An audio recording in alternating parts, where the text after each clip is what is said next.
All right. Well, gosh, guys, we're gonna have some fun tonight. Oh, Dan. Yeah. Let's see. So, recap. So how are you playing poker? Just really quick. Hmm. It seems like you'd be a horrible poker player. You continue. Yeah, I would lose constantly. Oh, why did I have to get 666? Oh, ooh, that's a curse for the night, isn't it?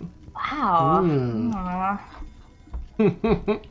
So, chat, what she's talking about, so just for reference, context. Sorry, I didn't realize that they can. No, it's funny. I just thought it was humorous. All the players get to roll the maximum number of dice that Fantasy Grounds allows. D20s. It's something. It has to be upwards of like 40 or 50 or something. And whichever player gets the highest total gets a special, like a DM granted. What do you call it? Inspiration, essentially. For that one session. When D&D came out and stuff, everybody thought it was Satan's work or something. Mm-hmm. So. Oh yeah, there was a lot of Yep.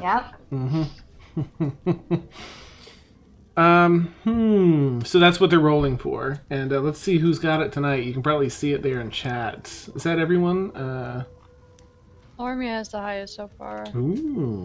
Yeah, everybody. 1, 2. Yeah, because I think everybody. And then there were 5. Okay, Ormia, you've got it tonight. I'm going to strip it away from Kaylin. And... Do it. All right. I don't want the burden anymore. So, fun recap. The party, they've already left the ruined city of Econ. They found their next clue in their search for Davros from his 2 lackeys. And they followed that lead up to the capital city of Tohsa in the kingdom of Kohara. They're in the Feywild, in the far reaches of the Feywild, Oceanside right now. The capital city, however, is in the middle of a desert area in this particular kingdom. And we had a bit of a shop. It's a shopping episode, but not quite, because there was a fair amount of role play. Ormia, who is searching for her old teacher that taught her everything she knows about swashbuckling and was living with her noble family, is so close but so far away. The clues have led them to Oren's Keep, which is essentially a huge swirling dome of sand and wind in this one particular section of the desert. And she tested the waters, so to speak, tested the sands to try and gain some access or feel it out. But it seems to be just overwhelming in its force, unyielding. And so she was frustrated and yelled and cursed out to it for a bit. Emil took some time to go covert throughout the city and dig up some information, which actually panned out really well. I did some rolls, by the way, for that, and he found some pretty good info. So one of us rolls well. Yeah. Well, I roll terribly for everyone else, so I had to roll well for somebody. It might as well balance out. It's poor Emil. So everyone's here. They found that they need a key to access Oren's Keep. The current ruler seems to have it, and also has a desire to be rid of Davros. They gained audience with the would-be ruler, with the stand-in ruler, and he talked a little bit about his relationship with Davros, and also asked about the party, and even commented on Emercina, asking her if she'd gone through her rite yet. Now, Emercina is a wood elf, but he was speaking, saying, I haven't seen one of your kind, and I've lived a long time, and I haven't seen them in ages. And, have you gone through your rite? And when she asked, well, what's all that? And what makes you ask that? And he says, well, you don't have your wings. Which I think is essentially where we wrapped it up. So, on that fun note, we will, Emil, it looks like you got sat in a short seat at the table or something. That's fantastic.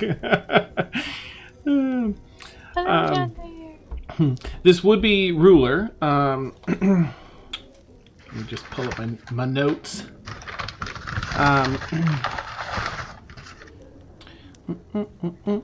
The would-be ruler Ri'nan is a large-sized creature, a Dao, and I'll bring up an image of that in a minute here. But he's at the head of the table, and you're all eating some pretty well-crafted food.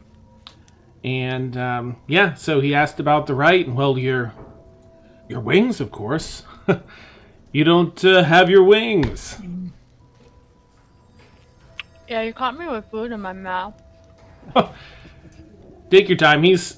You see him picking up and eating some food, and I'm keeping a close eye on him. some of it actually looks like ore and mineral, and maybe a little gem here and there instead of traditional food that you're all served.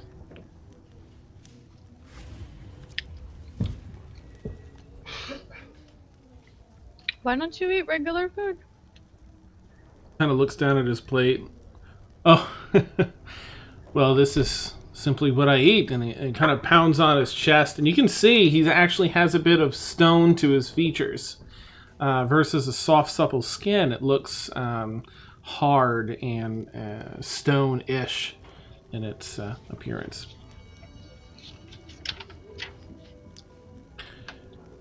Do you have a book that I can read up on Taldari? Well, I may have something. I do have quite the library. Well, while you all hold up your end of the bargain, I will look for a book for you. I will see what information I can find on your kind. I'd really appreciate it, thank you. Indeed. I am good to my friends. So, I have here, and he pulls out from all this other jewelry. Again, he's almost gaudy in his appearance in the overload of jewelry he has. Rings, multiple rings on each finger. Bunch of necklaces, and out of the inside of his shirt, he draws one that has a... it looks like a small crystal to him, but it's probably the size of a softball. He pulls it out up over his neck. This will grant you access to Oren's keep. Davros resides there. Or so I understand. Keep anything you find. Everything in there belonged to the previous ruler. Just rid this land of Davros. Do whatever you see fit as long as he is gone, not to return here. Are these acceptable terms? Why are you giving it to us so easily? What has he done to you? He puts it down and kind of rubs his eye again. And he had mentioned a little bit where he had one interaction with Davros who made him lose his eye. So he kind of, rubs his eye again. And he did, just to recap a bit, he also talked about how while it's normally only Eladrin that are rulers here in the Feywild, he is seeking to become the permanent ruler of Kohera. So is Davros. And Davros is not a great person. He feels Davros would use it just for power, and he actually wants to unite this kingdom again. Who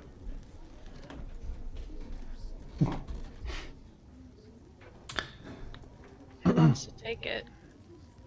I will.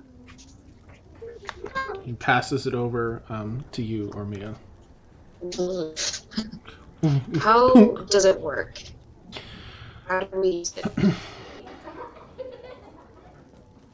Have it on your person. Hold shoulder to shoulder, hand to hand. You must all be in contact with one another. And walk directly through the sands. Do not let go of one another.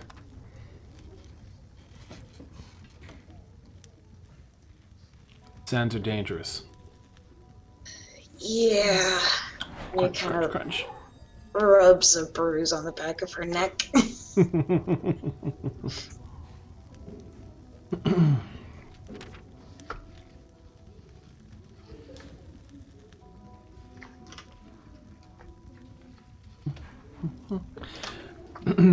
And Bo Tenry, who runs Rohirrim's Respite there, the little spa and inn that you guys were at in the city, is also sitting there and eating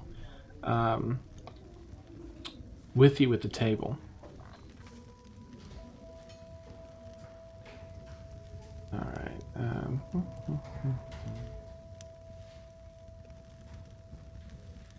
Well, fill your stomachs. Rest if you need to. We have many quarters here. And when you are ready, Bo Tenry will fly you over to the keep.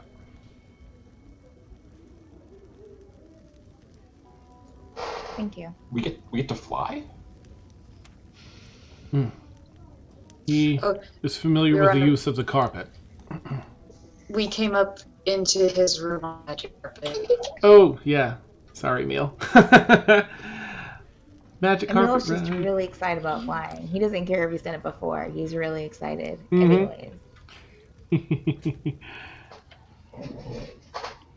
So, you said that do we have access to the library? If you complete this task for me, I will reward you not only monetarily, but with access to my private library. That can be done. Okay. And anything we find in the keep we can use. Absolutely. Keep. Mm-hmm. Good to know. It hasn't all been ransacked by Davros already. Hopefully not. Well, we thank you for your hospitality Indeed. and for helping us. Yes, well, I believe this will be mutually beneficial, so. There's nothing quite so grand as a plan that comes together. Your timing couldn't be better. Indeed. Why do you say that? While the Oren's Malin does take its time,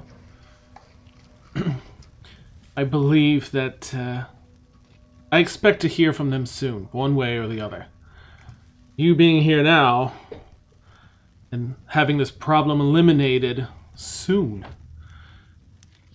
will all but ensure my acceptance as a permanent ruler. This kingdom needs me.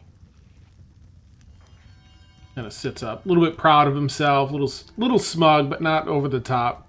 Crunches on a few more bits of stone. An absolutely delightful breeze comes in off the balcony and across the table.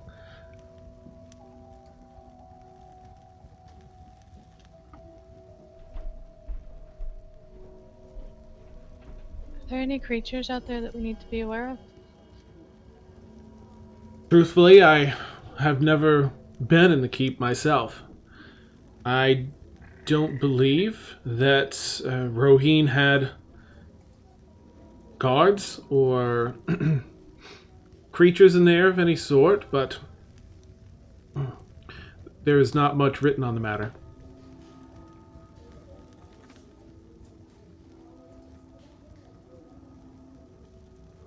I would be on your guard, though, certainly. There is rarely a safe place here in the Feywild. Can we at least read up on what you have about Rohirrim? So we can get maybe an inkling of what could be in the keep? It is said There is no ledger of what he kept in there. It is said that his most prized possessions, the very rarest of antiquities, he kept separate from his collection in the palace, and for security purposes did not log what they were, only showed certain dignitaries and those that he wished to impress.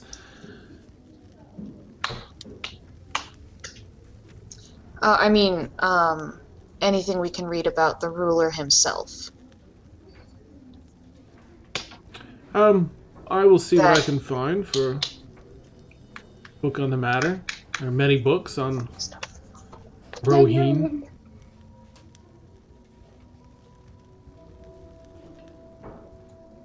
That could help.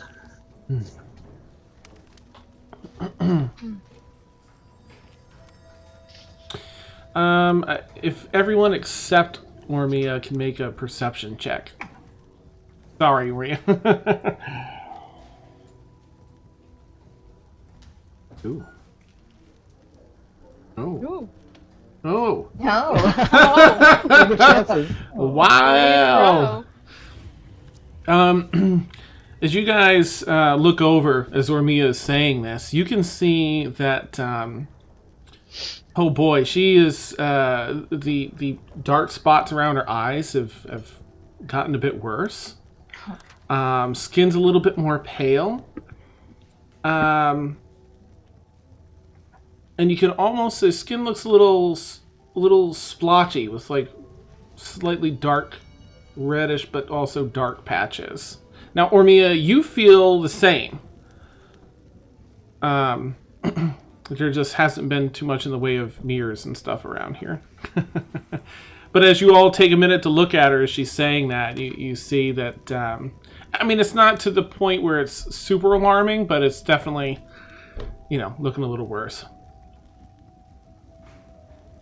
I'm gonna nudge her a little bit and be like, Maria, when was the last time you slept? I slept well. It's been a while. I've been at least doing the trance that I need to get through the next day, but... Are you sure you can make it through this keep stuff? I have to. And I think I'll be fine. I don't feel any different. I'm more worried about Yaris than anything. I want to go make sure he's safe. I don't want to take any longer than I have to. Okay. I'm ready when you are.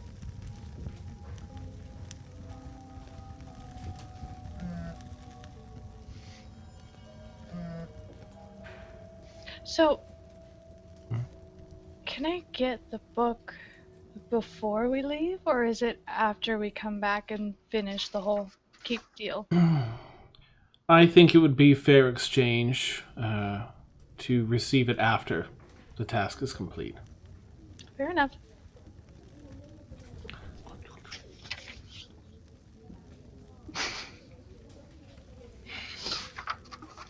Okay. Are we ready to fly down? Are we leaving now, or Good morning, I think. is it still the morning, Dan? Excellent question. Or is it Let's check the night? time. It is. Oh, it's the morning. It's about 10:30 or so in the morning. So we had a long rest then. Can you Okay. do that? Because I still have wounds. Yeah, I was just thinking we were on gonna my go get sheet. that. So we're eating breakfast right now. Yeah. I'm gonna put the crystal in my pouch because it's a bit too much bling to wear. So I'll just put it in my pouch so I have it on my person.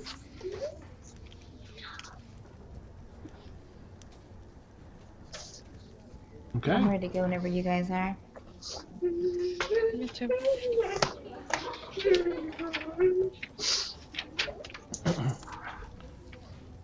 Shall we head off? All right. Okay. He looks over at Botenry. When you're ready, Botenry will see you down. I have other matters to attend to. It will be a pleasure doing business with you, and I look forward to your return. Safe return. Yes. We'll definitely return safe. Thank you again. Indeed. He kind of scoops a few of his stones off the plate to kind of take with him as he turns and walks out the door. Botenry's still sort of scarfing down some food there. This is, well, I'm We really... can finish eating at least. Thank you. Botenry's excited. He looks like he's really hungry. Oh, so we lost M and maybe Felix, because it looks like he hasn't moved. Hey, I'm he just just gonna moved. check chat. He's moving from me. He's there. Oh, okay. Yay. Still. Maybe it's just for me. Oh, yeah, you know what? I think maybe just I lost him. I'll figure it out. All right, so you guys finish eating.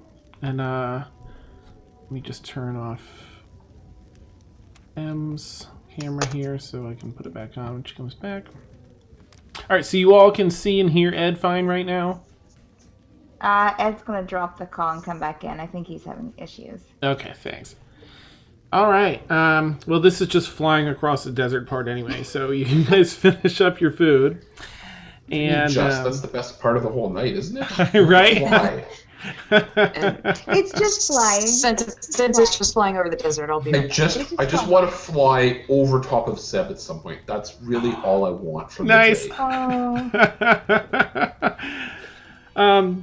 Okay, well, you guys finish up your food, and Botenry goes over as you guys are wrapping up, and steps on the carpet, activates it, starts hovering a little bit, and just, waits for all of you to come over one at a time. As you each finish up and head over, it's a little awkward stepping up off the floor onto the carpet that's hovering about 6 inches above. When you step down, the carpet gives a little bit before becoming a little more firm so you can keep your balance. Of course, you're welcome to sit down, and Botenry advises that. Hang on to the sides. And there is some magic that helps you stay on top of it, but it's always good to keep hands and legs inside the carpet.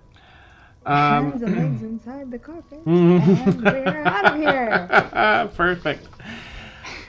So you take flight through the open doorway to the balcony and up and over the balcony. And again, you're on this floating piece of earth, floating a considerable height above the actual desert and city below already. So it's a gorgeous view as you come over this rail and you're able to look at the entire spread of Tohsa. You can see the mountain range out past the forest in the distance where you actually all arrived, and the river that leads up to it. And as you're flying, it's a lot of wind, and so Seb naturally, takes flight. And a bit of a competition ensues because the carpet's pretty fast. And not to be beat, Seb is also flying as fast as they can. And so there is a moment where there's a bit of a competition, and you are able to go, the carpet flies up and over Seb, and then, a bit faster, and it's sort of a give and take back and forth, almost playfully. Before finally getting over closer to the swirling mass, dome of sand and wind, grit, and all that. Seb, at this point, I think, kind of flutters back and finds a safer place as the carpet begins to slow down, so he's not directly in the wind or line of danger there. Carpet gradually comes down to the sand below, and again hovers about 6 inches off the ground. Botenry says, well, I believe that you're all a very capable group, And I do hope that this... I hope you all make it back in one piece, and all the better for it. With treasures in there, I hope you're able to find something. Is there any message you'd like me to return to Ri'nan, or otherwise I can wait here for perhaps until evening before it gets too cold, and then I can return in the morning to keep watch for you? I think keeping watch would be appreciated. Okay. Well, I will do so until the temperature dives, and then I must return to town. But I will return in the morning once it warms back up. Thank you very much. Alright. Let's go. Okay. Bring Ed back, maybe? Oh, or not. Hey, yep. It's red again. Oh, now it's better. Yay! Okay, it's looking good now. Let me just fix your actual webcam here, Ed. Turn back on. It's probably going to be me or someone else. There we go. Let's fix that. Alright, so Ed, you're all out behind this Oren's Keep, the giant dome of sand. You've all just landed after a carpet ride over there. And Melissa's ready. okay.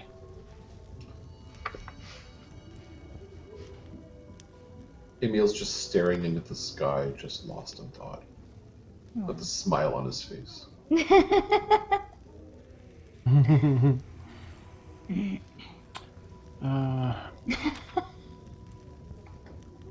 Means I can't add her back because she's still in the call. Can someone let her know that she's still showing up in the call? I don't know if she can leave. No, because the whole thing restarted. She rebooted, yeah.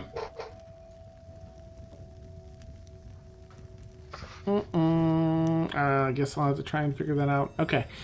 Sorry, guys. I'm not really sure how to... Alright, you know what? So chat and players, I'm just going to... I think I need to... Restart the call. Just leave the call, yeah, and restart it. So let me just shut off cameras for a moment. And then I'm going to restart this. See if I can just... Oh, here we go. Hold on. I can just remove her. Okay, good. Thank you, VC. Alright, let's try this again. It says she's offline. What? That's not true. VC. Alright, let's try this again. Oren back on. Hey, welcome back, Melissa. Hey, Yay! sorry about that. Okay. I need to get my computer checked this weekend, so it's been wonky. I don't know if the kids have been messing with it or. What do these buttons do? Yeah. Well, if this fails, I can ours go all on the way my. around for everybody now. So I can go on my laptop. Ooh. I think it was QoS setting in the router. Okay, nice, excellent. Okay, so you've all landed. You're outside the dome, and Boat Henry said, "I'm going to keep watch here until it gets the weather turns frigid at night, and I'm going to bounce, and I'll be back in the morning, basically." Yeah. I wish you all the best as he flies off on the carpet. Thank you. Just he's not going that far. He's just kind of going like 50, 60 feet or so up and out, away, further away from the dome. It's making him very nervous. Oh, Nev, my youngest likes to push the power button on and off all the time. So, yeah. You can see the sparks flying out of it, basically.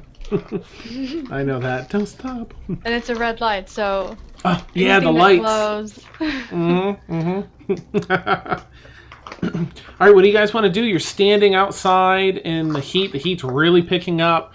As far as you can see on either side, you're so close that this dome is massive. Either direction you look, well up into the sky. Well, I guess we'll should get out the key, right? form our line to get through. Mm-hmm. Let's do a Armia? conga line. I'll pull it out of my pouch and I'll like hold on to it. I still don't want to wear it because that's weird. But I guess we can like form a conga line. Yeah. And so- I'll hold it in one hand and have my rapier in the other. Oh, that's right. We have to be in a line. Okay. Yeah. So so I have my rapier out, so I've got that advantage. Because the last time she was in this place, it was not friendly to her.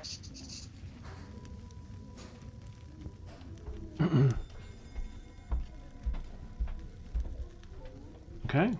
Okay, so Kaylin will get up and just put her arms out, ready for people to link up with her. Mm-hmm. I'll take one arm. A little higher, Caleb, maybe? Oh, Can I jump over this curb? come on, guys! Oh, that's great. Link up with me. I'll step on Kaylin's right side. Okay. I'm thinking we can just lift her up and like hold her in the air. Little legs. Awesome. Yeah, so Kaylin stretches her arms up just to make sure she's within reach of everyone. Yeah. And you all link arms. And Seb, is he Seb? Sorry, I can't remember if Seb is a male or female. Is Seb staying out here or coming in with you? Seb stayed outside. Okay. Seb kind of flies up and over out of the way near Botenry, hanging out in that area. You all begin walking through. It's a bit, of course, scary. You can feel the pressure of this natural phenomenon, this wind and sand whipping around at incredible speeds before you. Ormia, what's different for you is as you're walking up, you don't feel the force of the wind. You feel the pressure of the system here, but you don't feel any wind blowing you. You don't feel any sand or bits of pebbles, none of you do, hitting you or striking you. You walk through almost as if it wasn't there at all. It still takes a fair bit of walking. You walk for probably almost, I guess that would take about 12 minutes or so. And you feel like you've walked maybe almost a mile in the sand here. It's sort of wears you down a little bit. I'm kind of picturing Gerudo Valley from Ocarina of Time. Yes, perfect. Like Yep. when you have to go follow the flags. Flags, yeah. Awesome. Before finally gaining your visibility back, it's been zero visibility, of course, through all this whipping sand and wind. You feel like you've come out into the center of the storm almost. And on the inside here, you can see, equally as impressive as the outside, all this swirling mass of sand and air has a hollowed out core in this dome. It almost looks like an upside down tornado as it whirls and whips near the top to a point. And you find you can only see you can see up to the very top there, but side to side it's still sort of a narrow space you can see, and it's a stone wall, just this huge stone wall with an opening that you could probably all comfortably walk through.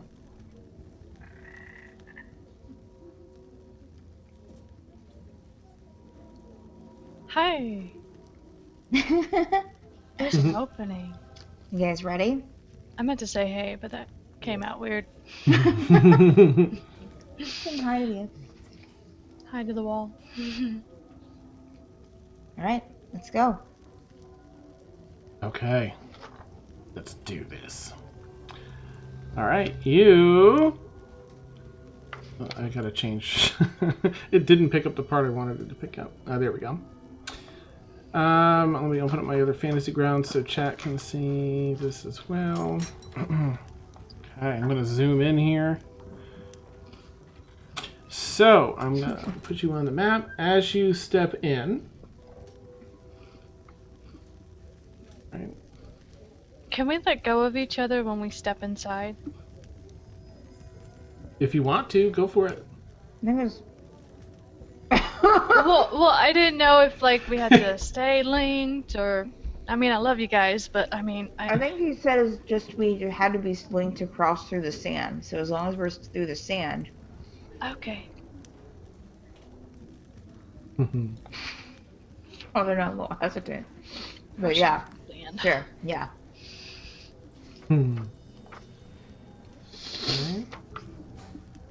Alright, so you guys let go of one another once you're inside here. And nothing bad happens. Hooray!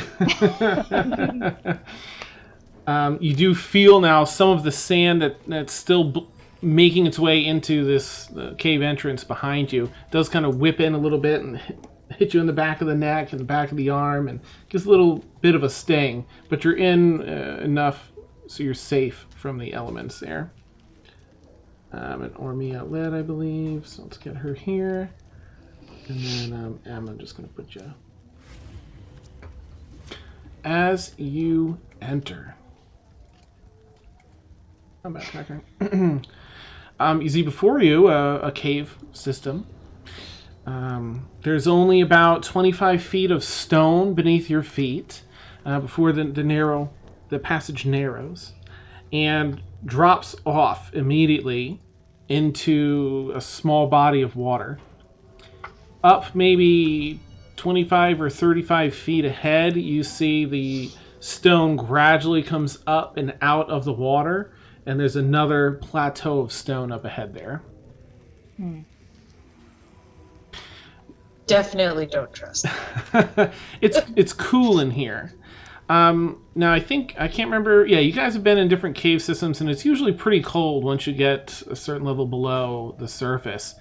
It's cool, but there's still an air of warmth. It is very quiet, has the echoing cave feel to it. The wind that's whipping behind you echoes throughout the cave ahead. The water is very, very clear, and as you glance down, it almost looks as though it has no bottom. Okay, now that's just creepy. Is it dark in here as we progress in? You only have light. Yeah, that's only for folks with dark vision that can see beyond the first 30 feet from the entrance. Is it too windy to light a torch? I have a hooded lantern, so I could certainly try. Or I'd be somewhat protected from the wind. Yeah, you know what? I'll go ahead and light it. Okay. If I can. Okay. Yeah. I'll let Emil take all the arrows that come out of the darkness. We used to have this convenient rack to carry the lantern, and it's not here anymore. Oh. Nice. So Emil takes the torch out, strikes some flint, lights it up, and you can now see a good, I think a torch gives you like 30 feet. We'll say 40. I think it's 20 dim, 20 bright. 40 out dim, 20 out bright. So again, you can see, those without dark vision can see about halfway across this water. You're not really sure what's on the other side. There is reflection because it's water, so I'll say you do see where the stone comes up out of the water on the other side. So then those of us with dark vision, can we see? You can see the other side. You can see where it comes up out of the water on the other side for sure if you have dark vision. Are there rocks like on the ground and stuff like that coming in from the sand? There's some formations from. There's some actual formations from the ceiling. There are a number of loose stones and pebbles in here, absolutely. Because I want to take a loose stone and like chuck it in the water to see if we can figure out how deep it is. Okay. All right. Sorry, you're not skipping. You're dropping it in to see, like, to watch. No, I'm not skipping it. I want to drop it into the water to see if there's a Okay. You look around your feet and you find a number of stones. You pick out the one that's just the right size, just what you're looking for. Toss it up and down in your hand a time or two as you gauge strength needed to throw it where you want to throw. And go ahead and do a quick strength check. We'll see how far you get it, if it's optimal or not. Let's see. That's stealth, that's survival. You said strength? Yeah, it'll be on the main Oh, page. there it is. Come on.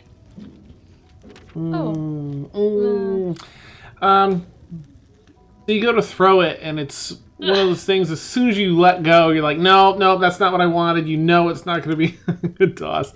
But you're throwing a rock in the water, so it's not all that difficult. It still makes it out far enough, about a third of the way that you intended to, and spoonk. And you're watching that drop as the surface of the water has been displaced and warped by the ripples from the stone. There's all this shimmering light that flashes across the cave ceiling and walls from being reflected from the torch on the water, giving that beautiful aquatic pool look. The rock drops about 10 feet, and then 20, and it's getting a little harder to see. 30 feet, 40, So it's deep. and out of sight. Mm-hmm. As we're watching it, as it's like sinking, can I look around the rest of the cave to see if anything has like reacted to that? Sure. Okay. Yeah, go ahead and make a perception check if you would. Now, Dan, how far did you say? How far can we tell how far it is from the rock that we're at to the rock across the water? Yeah, you can gauge it with your dark vision. You can see it's about 50 feet. Oh, okay. All right. Okay. And as you scan, nothing's disrupted. There's no movement or sound that you hear in response aside from the rippling water splashing up against the cave walls, lapping up. And how far did you say? I'm sorry. How far did you say it was, like on the other side of the water, from the top of the water to where the rock starts? Well, right in front of you, it's only about it's about a 10-foot drop from where you are. You would go down 10 feet.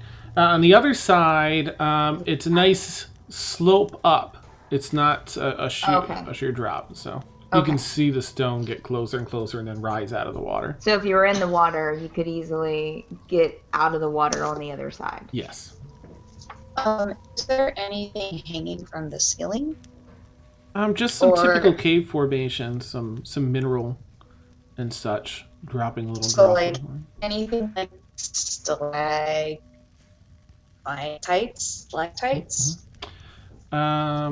Stalactite and stalagmite. I think stalactite's on the ceiling. I always forget because I put one ahead of the other in alphabetical order. Okay, this. All right, thanks. There are some up top. You don't really see. I mean, of course, there's water in the bottom. There are some on the plateau, but they're a bit further back. They're about 10 feet back from where the stone rises out of the water on the opposite side. Okay. All right. I'm going to pull out my rope of climbing. Mm-hmm. Nice.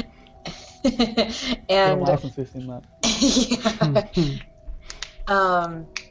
And I will speak the command word and tell it to go and attach itself to one of the things beyond the one of the things that's sticking out 10 feet beyond the edge of the water.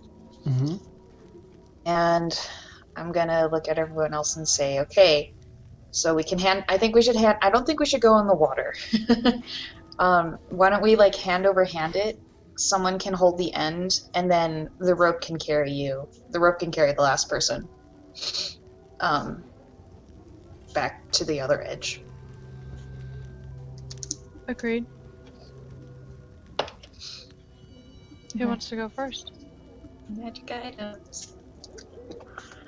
Well, who wants to do the holding? First of all, I am not strong at all. Don't make me do it. Because is there anything on this side it can attach itself to? Or is it just big smooth stone walls and everything? Sorry, Sam, what's the question? Is there anything on this side that it can attach itself to? No, this side just has a lot of loose rubble, but nothing solid. So I think someone has to hold it. I mean, I don't know how everyone's strength is. I mean, my strength is 18. That's four. really strong.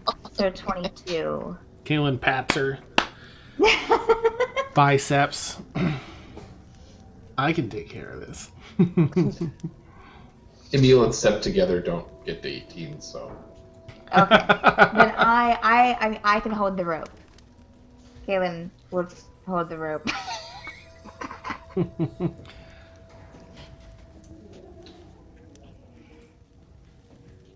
Alright. So I volunteer to hold the rope on this end. I volunteer. If nobody volunteers to go first, I'll go ahead and go first. Okay. I think Emil would go first, so I think he'd volunteer.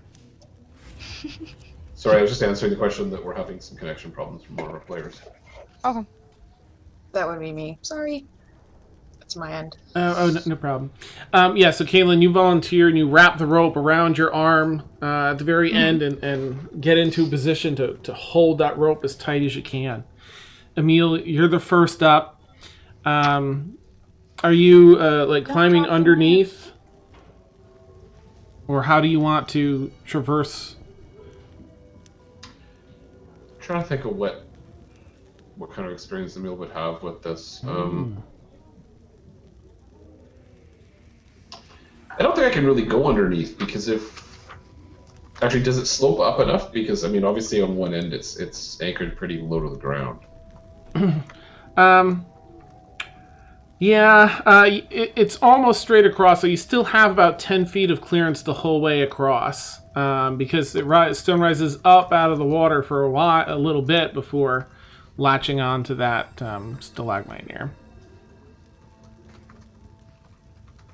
So you have 10 feet of clearance here. Maybe when you get close, very close, in the last 5 feet, it'll be a little closer, but you'll still have your body height for sure. Okay, I think that going underneath sounds more straightforward than walking on a rope or anything else like that. So I think I'll give that a try. Okay. That's what I meant. Go into like a sloth. Crawl across. Okay. Emil, you do just that. You position yourself on the edge of the stone here and hold on, and then steel yourself and scoot off the end and just go based on your grip on the rope.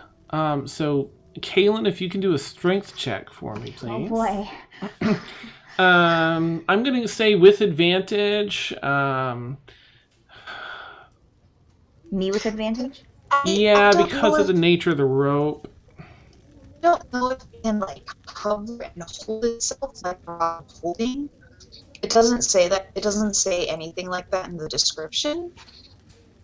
Yeah, I think you can tell it to go somewhere and tie itself off, or untie itself and come back. But it can itself and it can lift someone like an elevator. But nothing about hovering. So I don't know if I can command it to like stay stiff. I'll take a look at the full description here while we're doing this part. But for now, I'll go with what we've got. All right, I rolled a 20. It was a 21. Nice. Okay, it is not a problem. You just hold fast in this position, and Emil, you're not getting any bounce in the line. So Emil, if you wouldn't mind doing an athletics check with advantage, because the line is taut. there's nothing wobbling or anything. Okay.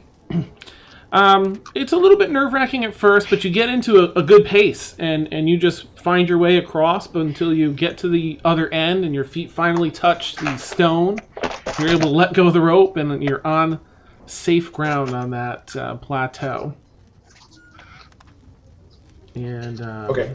One thing I will say is obviously I didn't bring the torch or the lantern or whatever because I don't know how I would have ever done that. So. Okay. Okay. Unless I could have hooked it onto my, like, I guess if it was a lantern, I could hook it on my belt, but somebody else might have to bring it across. Yeah, I mean, I think you're comfortable enough with a torch to be able to manage it. Mm-hmm. Okay, I'll bring it with me then. And your roll was good enough, so nothing dropped or anything like that. So athletic.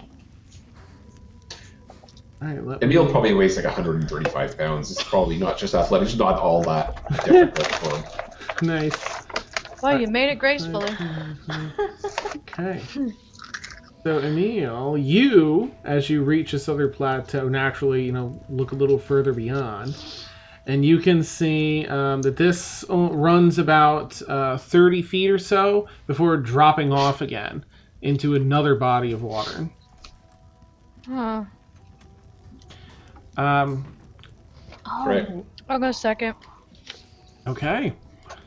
How many people are going across? All right, I'm going to keep that same strength check for... Yay! I guess it does impact what they do, though. So go ahead and roll again, but with advantage. Okay. Kaylin, yeah. Okay.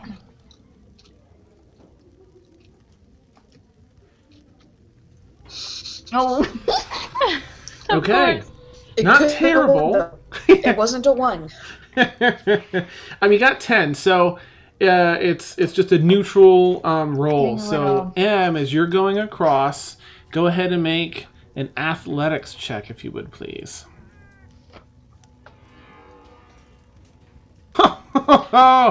Nice. Very nimbly, you're just boom, boom. You're swinging, taking huge strides along the rope, and the rope, even though it's not anywhere near as taut as it was for Emil, it's barely bouncing because you're just really controlling your flow and your balance and your body weight. I'm And a you trapeze scoot. artist. Yeah, you scoot right across, and you finally touch your feet down next to Emil. And you see the same thing he did. Good job, Rosina. Woo. Go for the gold. Okay, I'll go who's next. okay? Or Mia, you hop on. Kaylin, go ahead and make a strength check with advantage.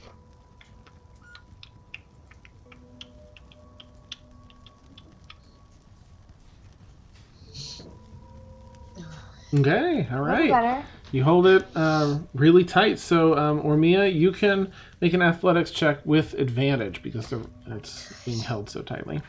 I need it because I have a -1. Ooh. Oh, Oh, nice. Oh, Okay. There's a time or two. I mean, you make it across pretty smoothly with a 15, to be honest. I think maybe once your fingers would have slipped a little sooner than you thought, but you quickly grabbed on and just moved along. The rest was event-free. Felix, you stand there now on this side of the water, looking at Kaylin holding this rope. Everyone's made it across so far. Yeah, I'll give it a shot. Okay. Woo! Yeah, Kaylin earlier. Oh, you. I'm All right, holding let me that see how rope this super pans good. out. Yeah. So well, actually, she's holding it really well. Felix gets advantage. You Right? yeah, think Felix, your you can roll armor- a second time because she's holding the rope so tight. So tight. Oh, much better. Woo! All right. It's when you scooted off initially, you weren't quite prepared for the catch. And, oh, okay, no, I've got this. And you got into the swing really quickly as you went across to the other side. And you can make the other end move to destination that I can hold up to when it's You've suspended. got friends on the other side. That one's actually, you command the other end to move to destination, but there's nothing to tie it off on the other side.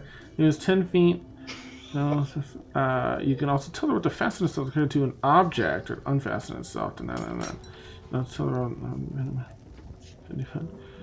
okay. So it can't tie around someone and then lift them, but it can tie around objects. So Caitlin could tie it, or you could command it to tie around, And Yeah, like I commanded to tie around Kaylin's waist and lift her up. We did that the first time we used it. yeah. I'm reading through. It can hold up to 3,000 pounds, but it can't lift that. That's how much it can support once it's fastened on both sides. It's gonna drag me. Can I command it to tie around Kaylin and then command it to return to me while it's still tied? Sure. Okay. Oh boy. I commanded to tie around Kaylin. I commanded to stay. You watch as the rope weaves in and around you, securing you safely, and this really fancy knot at the end. Very I'm tightly. like, whoa. So, nothing's gonna slip, and I'll command it to come to me. Okay. Kaylin, the rope starts returning to her as it pulls you to the edge and then off into the water. And you're being dragged through the water. But it moves about 10 feet per 6 seconds, so you'd have to try and stay afloat or swim with it. Sorry. Okay. You weren't expecting it. You weren't sure what was going to happen until you reached the end and you realized, nope, gravity, Yeah. You dropped the 10 feet. But you are Can I moving command it towards to them. lift? Can I command it to lift?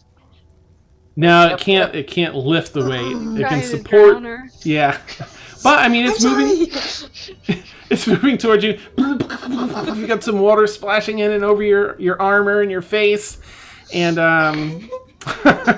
it slowly pulls you over until finally, when you're about 10 or 5 feet out, your feet touch the ground, solid ground underneath again, because it slopes up. And you make your way over there with everyone else. I'm drenched. Soaking wet. I just look at Ormia. That didn't go the way I thought it would. I'm really sorry. Shaking out water, glaring my eyes. I just trudge. I just keep walking. I just start walking. Nice. Push. That is fantastic. All right. So those of you with dark vision, if you does anyone want to go over towards the edge and look, or what do you guys want to do from here? Now that you've arrived in the center, you can all see the water a bit to the north, and it drops off another. Actually, here it slopes down just like it sloped up on the other side. Yeah, I'll keep walking. Splunk, splunk! You can hear all the water dropping off your clothes and armor, and you clink onward. This is a comedy of errors. Hey, it worked, right? I mean, it got her across. I like it. That's true. 10, 15, 20, 30, 40. Okay. So, all right, you guys, you can see across the water is another section of stone that rises up. This one is about 2 feet or so above water level. It's not that high up. It seems to be completely vertical though, but it's only about 1.5 feet, maybe 2 feet to get up on the other ledge. In the very, very distance on the edge of your vision, this is just for dark vision, folks, you can see what almost looks like a tree. Oh. Okay. There's something growing in here? Looks like a tree, I think. It's weird. How far of There's a no sun in here. sloped, how far of the drop is it from the rock that we're on down to the water, Dan? Well, here on this side, it slopes back down and into the water. So it slopes into it. Okay. Water has that similar look of having no bottom. Okay.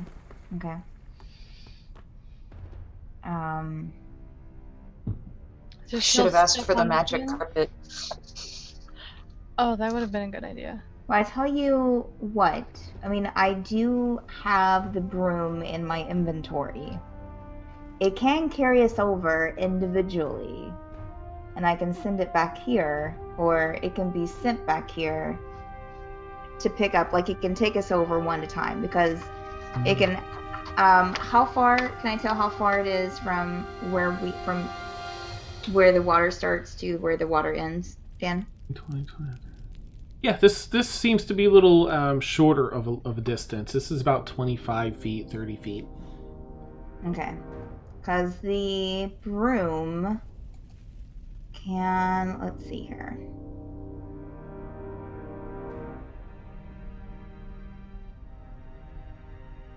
It can go... It comes 30 feet while carrying over 200 pounds. So if it's carrying over 200 pounds, it can only go 30 feet. So... And Might get a it can carry up to 400 pounds. So it could carry 2 people at a time, since it's less than 30 feet across the ravine. That's its speed. So the more weight is on it, the slower it flies, not the distance it flies. Oh, okay. Okay, I neat. see. Even better. So it doesn't matter. Okay. Okay. Yeah. Isn't it 35? Across the Nice. water? Kaylin. Might have a little swim. Hmm.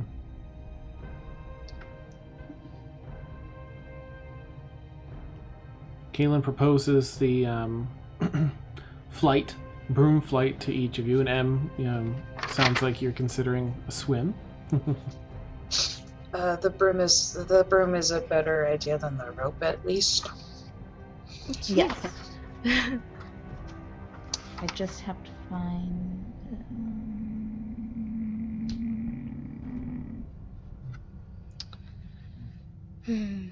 Okay. Kaylin takes the broom out, Yeah. activates it, and it hovers. Who's going across first? Kaylin? Or? Yeah. I don't want to be last. Yeah, I'll go ahead, and then also since I have dark vision, I'll go ahead and go across first. Okay. And then I can, since I know this place, I can send the broom back to pick up someone, and then bring it back to me, right, Dan? Yeah, you can send it up. Definitely make this distance. Yep. Okay. And that's what we'll do. So I'll get on the broom right across the water. All right, you straddle the broom, say the word, and it lifts you up and starts flying you across. Gryffindor, that's right. Yes, yeah. Gryffindor. I've got it written down, so I'll remember it. Yeah. Yeah. All right, Gryffindor, and it lifts you up and starts taking you across. Make a dexterity check, since it is sort of balancing on a broom as you go across, and it's new. Understandable. Nice, not a problem. You're like, it's easier than I thought.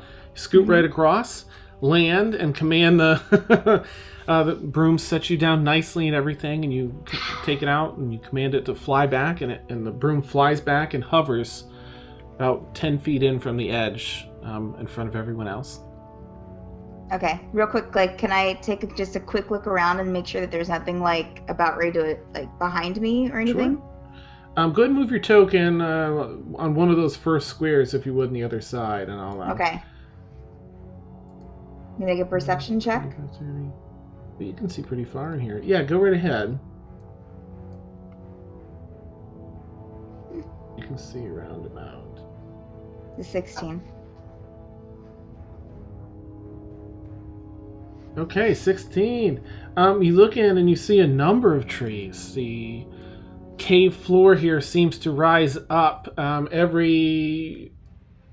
after about 30 feet, it rises up for 10 feet. It just has a bit of an angled pitch to it. It's nothing too severe, but it does rise up to a higher elevation where it plateaus off and goes along a little further than that. You think you see the very edge of another incline just on the edge of your distance. Okay. A number of trees. It's like a small forest inside this cave. complete with a canopy. The trees are very close to one another. Okay. Let me quickly check something else here. See what else you what else you spot. Yeah, okay. As the hard stone of the cave floor gives way to loose packed dirt, you find this small grove of trees firmly rooted up here. Okay. Okay. Alright. Just want to make sure nothing was gonna like jump out at me, kill me, push me in the water. Okay. Okay. Alright, so I send the broom across. It hovers. Who gets on it next? Broom. I will. Oh. I will. Okay. Ormia, you sit on the broom and lift it and try and manage it as best you feel how. Go ahead and make a quick return. Go ahead and make a dex check if you would, just as you're scooting across. Okay, not a problem. You zip across. A little bit of a rough landing, but you don't fall or anything. You land pretty comfortably and hop off the broom. And Kaylin sends it back over, and it once again hovers on the edge of the stone here. I'll go ahead and go next. Okay. I lean over to Kaylin and whisper, "We should have done this first. I'm sorry." Nice. Em, you hop on it. It's like a dream. Woo! Fly over. As the broom lands, you almost do like a little hop off of it instead of waiting for it to even land. You side dismount. Not a problem. Phew. Not wet. Broom buzzes back over as Kaylin sends it back over, and it hovers before Felix and Emil. Just get on it. Okay. You hear echoes. Just get on it. And the straight dexterity, was that? Yep, just a dex check. Oh, wow. Okay, Felix, you hop on. Without your armor, you feel very balanced, very, easy to jump right up there. You fly right across, not a problem. Do also a pretty cool dismount as the broom buzzes back over once again by Kaylin's command and hovers before Emil. All right, let's go. All right, you hop on. Nice. Same thing. Zip right across. The broom takes you across. You land on the other side safe and sound. And then hop off the broom, and it hovers there beside you and Kaylin. Wow, you guys managed to stay dry. As I grab the broom. That's amazing. Put it back in my backpack. I don't know why there's all this passive aggressiveness aimed at me. My man. I know why. All right, let me see what you would see, Ormia, as you sort of step forward a bit. You all see the same thing. Again, the hard stone of the cave floor does give way to this packed down earth and dirt. This whole entire grove of trees grows here. It is a moderately, there's a pitch to the ground before you as it rises, and every 30 feet go by before you see a pretty sharp incline, and then it evens back out. Ormia, you look off to your right and see a cave passage that returns southward and a little bit to the east. Yeah, that's really all you see from there. How is it that there is a grove of trees here, but there's no sun?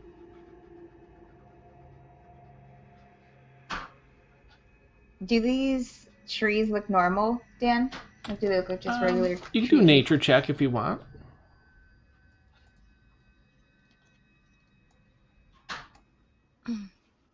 Okay. Yeah. While you're surprised that they're growing inside without sunlight and all that, they look like standard, normal, healthy trees. Knock on the wood a little bit. Little bark breaks off. but looks in good health. Arcana check? Yeah, go ahead.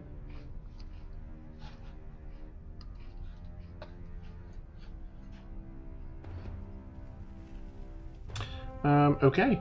You sense a little bit of magic up ahead, further north. Oh. You don't really sense much here, though. There's like a very light aura of magic everywhere, but it's very subtle. But up ahead, you feel more focused aura of magic. Or maybe do you have dark vision? Yep, I am an elf. Okay. Okay. Mm-hmm. Alright, I'm going to just show you a little more of what you see, or me, as you walk over here. If you didn't, I was just going to go around there and look in the dark for you. But you got it. Okay, you see. This is a little patch that didn't get cut away. Alright, you see two paths that diverge here. The cave path splits. There's water far below. Let's see. There's, again, two paths. One seems to remain at this level and weave back and forth from wall to wall, being supported, not well supported. There's some pillars that run down into the water, but they're not very consistent, and when it crosses from one wall to another, it looks a bit brittle. There's another pathway that heads down beneath that one. It looks a little more stable and runs down, but it's darker down here. You do see... Let me just get my thing here. Okay. Yes, two paths lay ahead. The high road and the low road. On this upper path, it's well lit by the bright glow of the myriad luminous blue and green crystals that sweep across the ceiling and walls of this stretch of cavern. On the lower path, it begins with a steep slope descent and continues on, staying about 45 feet below the other path, and remains in the dark, too far from the light of the crystals above.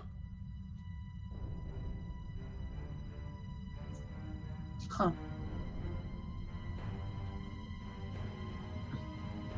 Here, so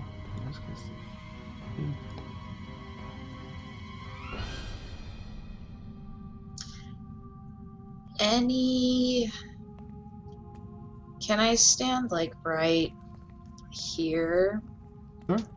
See if I can sense any sort of like breeze or scent or anything that's coming up. Yeah, you can make a perception check from there, and let me give you a little more vision. 5, 10, 15, 20,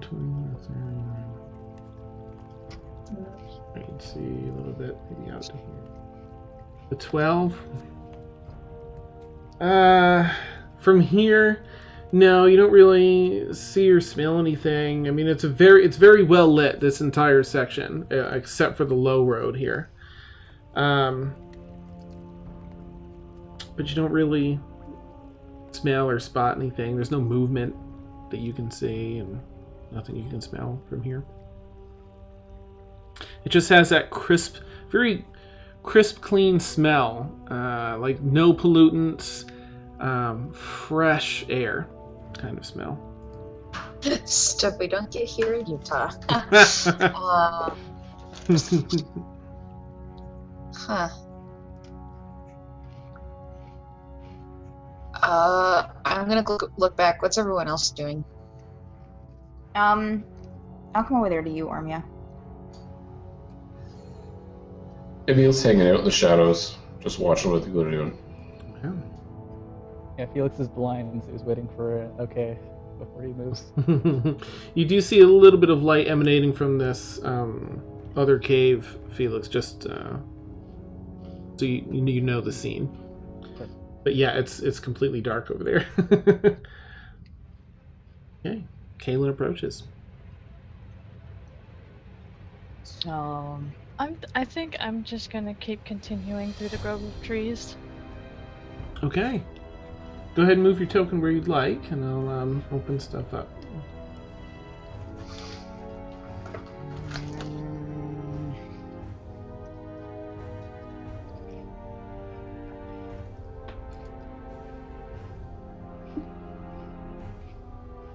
Make a stealth check if you would, as you're walking through. You approach like a 20-foot plateau here before once again it turns into a steep. Another steep incline. Okay, let me see what Kaylin and Ormia are up to, and then we'll get back to. Well, I'll approach Ormia. So, what do you think should we go down this path, do you think? I kind of want to see what's down below. Well, let's go and see what's down below. Down here. I'll go with Ormia. Okay. This can only end well. All right, you guys start walking down. And what are you doing at this point? Are you moving any further? Sorry. No, you're fine. Yeah, I want to keep going up where keep going through the grove. Okay. I don't really want to head back to where Ormy and Kaylin are. All right. Let me just check something with your stealth check.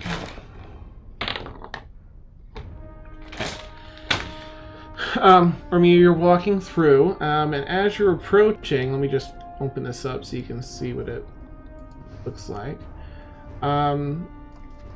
It seems to be the end of the grove. Map, so I can clear this side off. The passageway narrows drastically, and it looks like there's about a 20-foot wall at the end where this doorway is. It's essentially a wall that you can see up above, a brighter light shining from somewhere up above. But as you're walking up there, you step on a pine cone from one of these trees. Crunch! Oh, God. And you hear, huh? From up north. Oh shit. I am going to try to stealthily and slowly back up. Okay. Go ahead and make another stealth check to try and hide, like, behind a tree, if you're trying to hide. As you're slipping behind the tree. Ooh, nice. So you find a perfect spot. One of the trees, the trunk on the back actually notches in, so there's a little space for you to kind of, stand sideways and hide behind as you hear a loud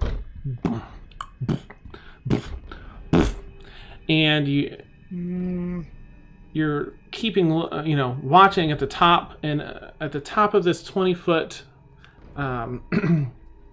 doorway, basically, or wall, a huge form. It's a little bit tough to see from all the light behind it, but this very large form is standing atop and swings itself forward and walks. It's as tall as the trees. It walks by the first tree and sort of grabs a branch off of it. Maybe a 15-foot branch or so. Ooh, scratches its back, and you see before you. The rest of us see. Your best friend. Yeah, what? No, it's not. Get this over here. A giant. Doesn't see you. I'm going to scoot you a little bit because I'm going to have you hiding like right there. And yeah, it's just looking around.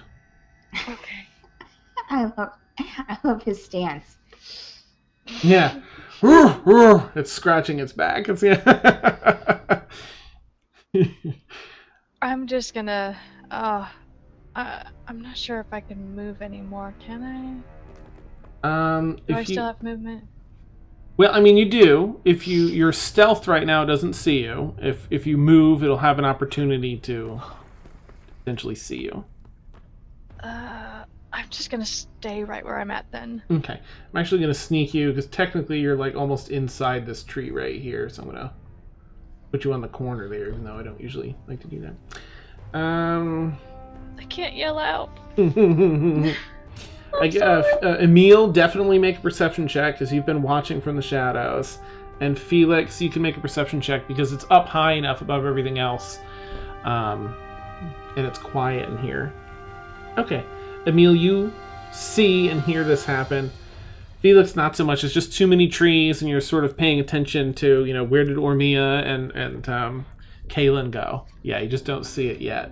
But Emil, you spot it. Okay, I'm gonna pull my bow and kind of stay where I am. Okay. You get your bow drawn, this creature towering up next to the trees, drawing the branch back over and sort of snapping the end off to make a club of sorts. And it says, "Let's do our bio break." Yeah. Just kidding. But let's go ahead and knock out our bio break. And we'll get back to the fun here in a little bit. Yay. So for those that don't know, we do a quick 5 to 8 minute bio break. And we'll stay streaming, and we'll catch you all pretty soon.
Here we go. Let's see if I can click buttons properly.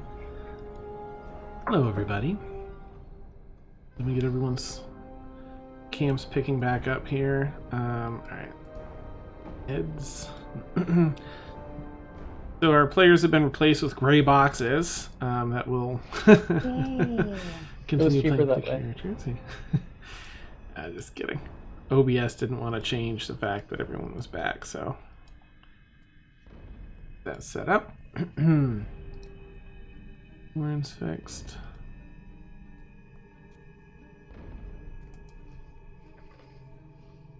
And Emma's fine. She's here. It actually just is a gray box currently. While we wait for her to return. But I'd like to go ahead. All right, so Emil, I have a rough idea. I know what you're doing. You're waiting things out and see how they go, watching. Felix, you don't really notice anything yet. What is it that you would want to do at this time, Felix? Not being aware of that just yet. I had originally planned on heading towards Emil and maybe engaging in some small talk. Okay. Go right ahead. You can walk up over to him, and you see him just quietly looking ahead, looking directly north. Hey Emil, do you have a light? I think my Tinder kit is a little waterlogged from our journey across those ponds.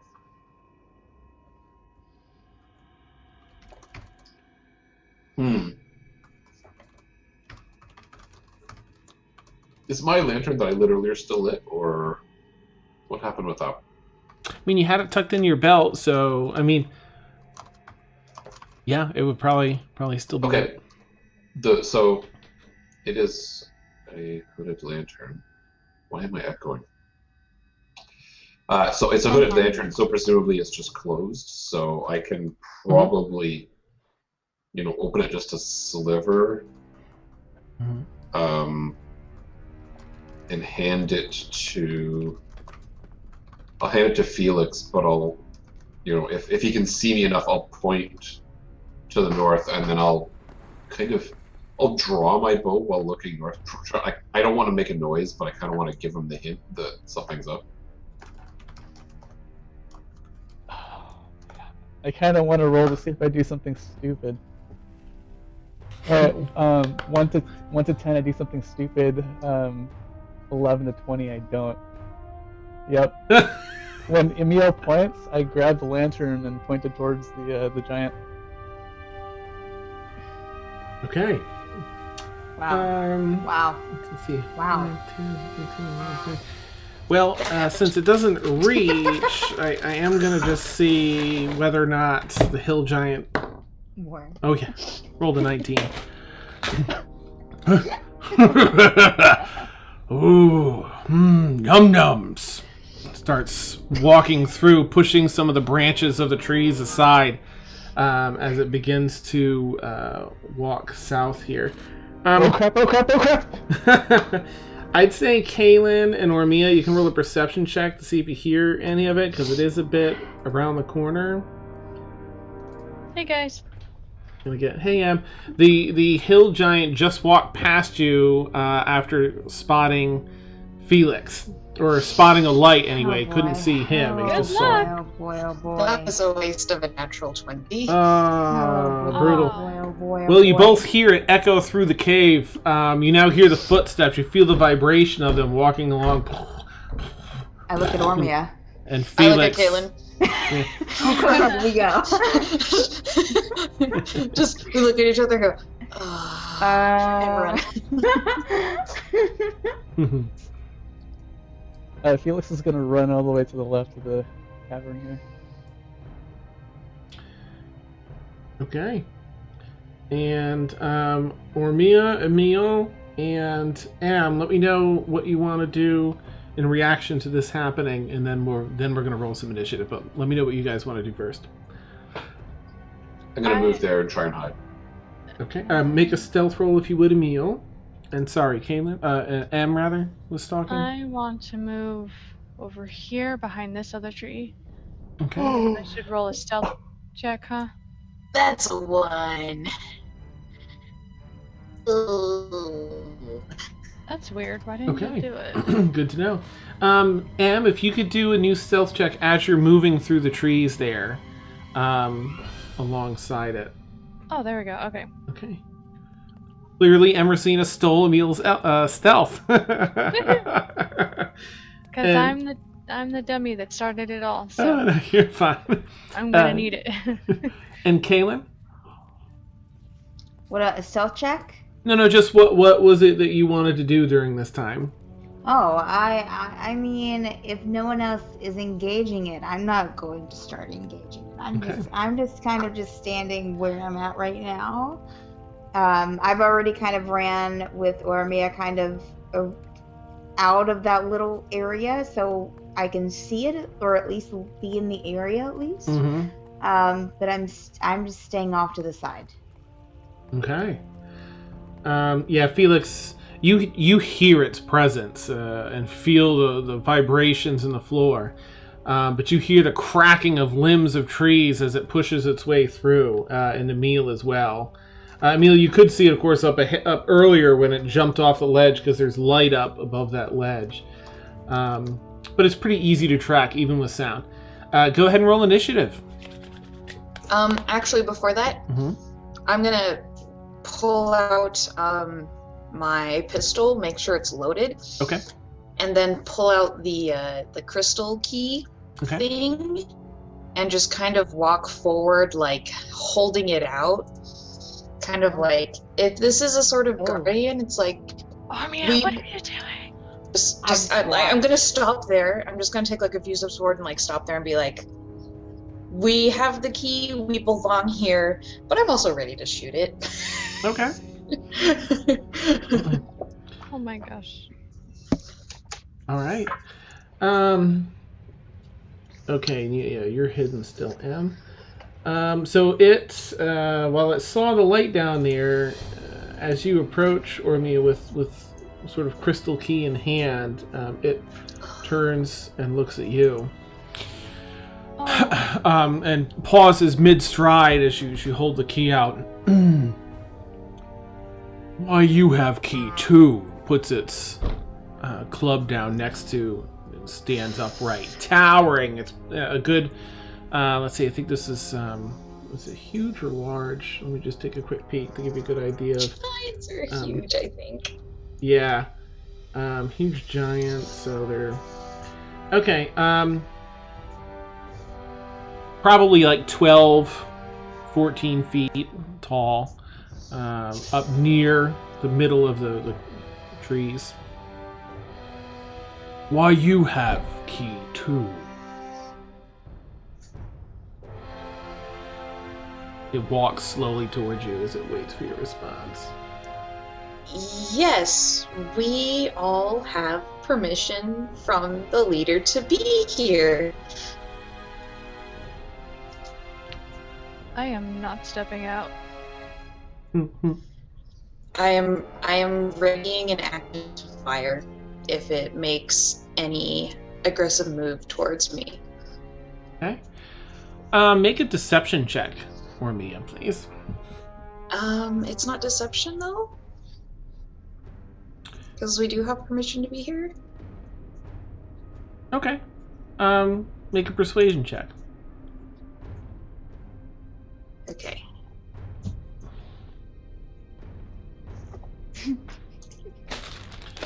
Yeah, that's,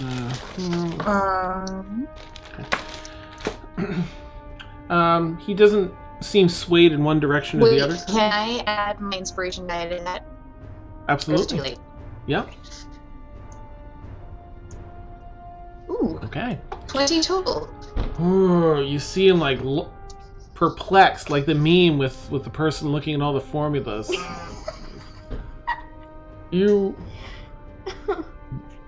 I thought, but Davros say only he belong here.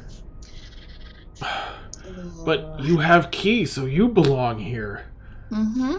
That's right. We are here to see Davros. Where is he? Davros... I not know. He's somewhere here. I stay here. Watch trees. Crystals. But I not supposed to let anyone in. But you have key. And currently he's just sort of cyclically going through this with seemingly no end so far. Spends like a minute of your time wasting it, kind of going back and forth. You're doing a very good job guarding these trees. They look great. Thank you. I take care of trees. You do a wonderful job. We are here to see Davros. We are here to surprise him, so shh. If you see him, don't tell him we're here, okay? I need nap. My head hurt. Just, you belong here. And, just don't hurt tree. Of course, he's got, this broken branch of the tree that he just snapped off of one. Don't hurt tree. I lay down. We will make sure that the trees are not hurt. You take your nap. And he does, he walks over to the western wall and sits down, sort of face-palming like... But Davros, no visitors, but they have key. And you just hear him sort of muttering now off to the side. Oh. Okay. For the time being. I'm going to look at the others and go, oh, I can't believe that worked. I give Ormia a good pat on the back. Okay. Kind of looks way apologize. down. I disturbed the giant. That was Can we my just fault. go now before he changes his mind? Yeah, but which way? Do we go in the direction that he came from, or do we go in the direction that Armia and Kaelin were? He said he guarded the crystals, right? Mm-hmm. Dan. Oh. Dan. Thanks. So he said he yeah, guarded... that's what I said. Did he say, like, the crystals were, like, part of the trees? Or... No. Nope, just happened to mutter something about the crystals. Let's check where he came from first. Just to see what's back there. Okay. Really quick. Yeah, because I'm guessing probably our end game is probably through that main back there. Probably. So you guys are heading north. Okay, yeah, go ahead and move your tokens the way that you want to. So where the map currently ends is where there's a 20-foot wall. The walls on the side narrow and just walk into what seems to be a dead end until you look up about 20 feet and you see reflection of lights coming out from up above, purplish lights. You'd have to climb up to see over it, or to get over Anything my rope can tie to? This is where it would come in handy. You don't see anything on the vertical wall here. There might be up and over the ledge, but nothing you can see from right here.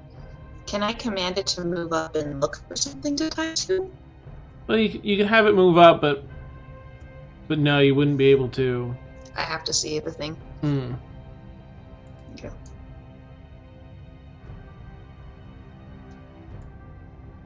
The wall isn't climbable. Yeah, there's enough pieces of it jutting out. It's not smooth at all, so it might not be the easiest climbing, but not the most difficult either. Emil might have climbed a wall or two in his day just for academic purposes, so maybe he'll give it a try. Oh, neat. All right, go ahead and make an athletics check. Could we tell again, Dan, how high the wall is up? About 20 feet. I have, and Emil might have some too, but I have some rope. Still. We have the broom. What are we doing? We have the broom. We have the broom as well, yes. I Let's keep just forgetting fly about the up. broom. Or Well, one person fly up. Then I would have, I would have to fly up because I have to know where I'm sending it to. I mean, I could give it, I guess anyone could fly up, I guess. But Yeah, just have one person fly up and scout around really quick. we can do that, sure. Yeah, we can use the broom again. It's fine. Okay, Kaylin steps over the broom. And what do you do from there? I guess since I'll just go ahead and go up first and then just send it back for everyone. Okay. Well, you slowly fly up. Well, you don't really have to make dexterity check because you're flying completely vertically and just looking over the edge. Okay.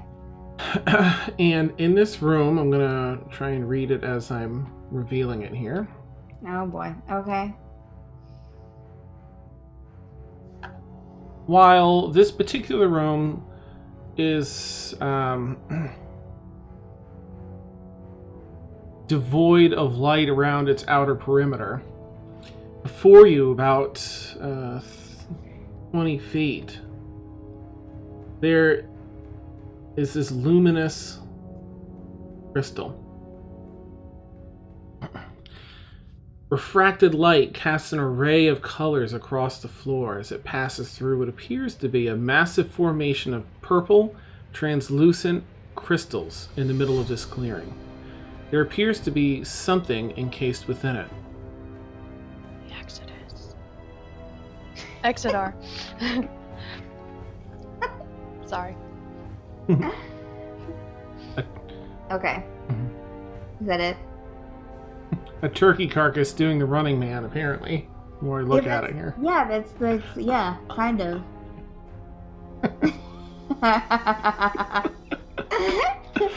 Kaylin is not impressed. I'm just kind of transfixed for a few minutes. Can I just do a quick perception check, Dan, to make sure there's nothing dangerous in the room that could attack me while I'm sending this broom back and forth? Go for it. You have to fly in a little bit further, just maybe 10 feet in, so you can see from side to side. Okay. 15. Okay. As you look in, I think you could see maybe just around here. Something like this. As you look in, you don't spot anything else moving in here. You hear the sound of wind and sand scraping across the floor. It's like the loose sound of sand being abrasively thrust across rock by gale force winds. It's the sound that fills the room. Is it windy?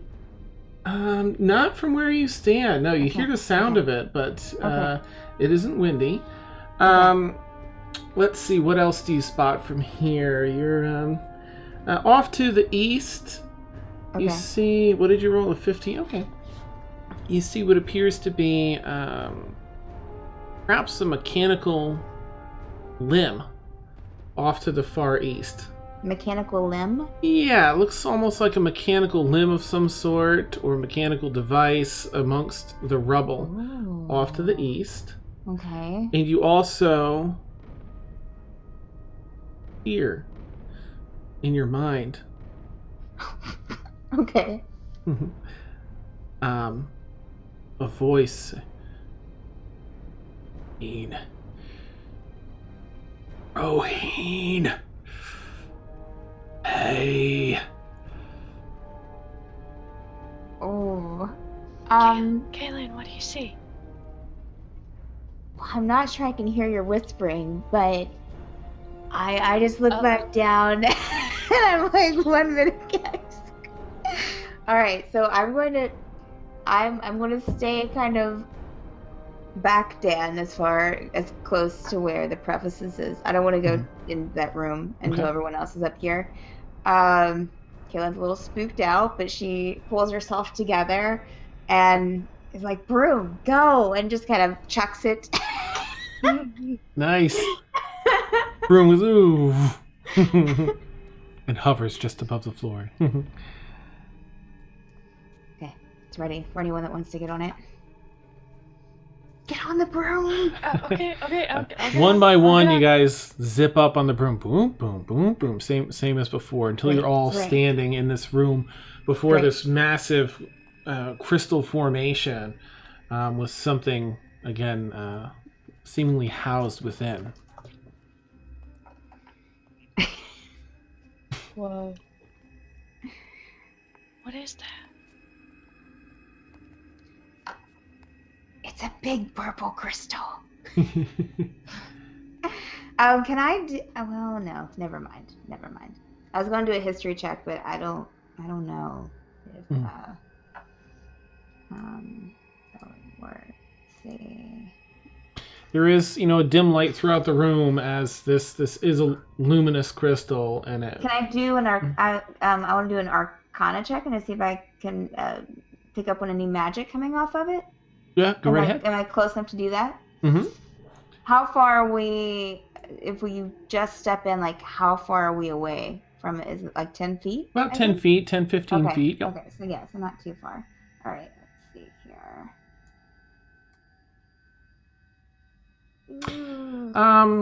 You sense a fair bit of Arcana coming off of this. From the Running Man turkey? Great. Mm-hmm. Okay, all right. I would say it's definitely magical in some way, guys. Really?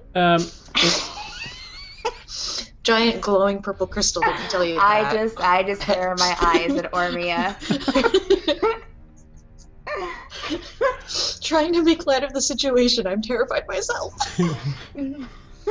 But I'm glancing around here. I'm gonna pull my pistol back out. You know what? Okay. Not. This 5, 10, 15, 20. Yeah, the pistol. Alright, so you see a little more of this, Ormia. It looks like a pathway opens up to the west.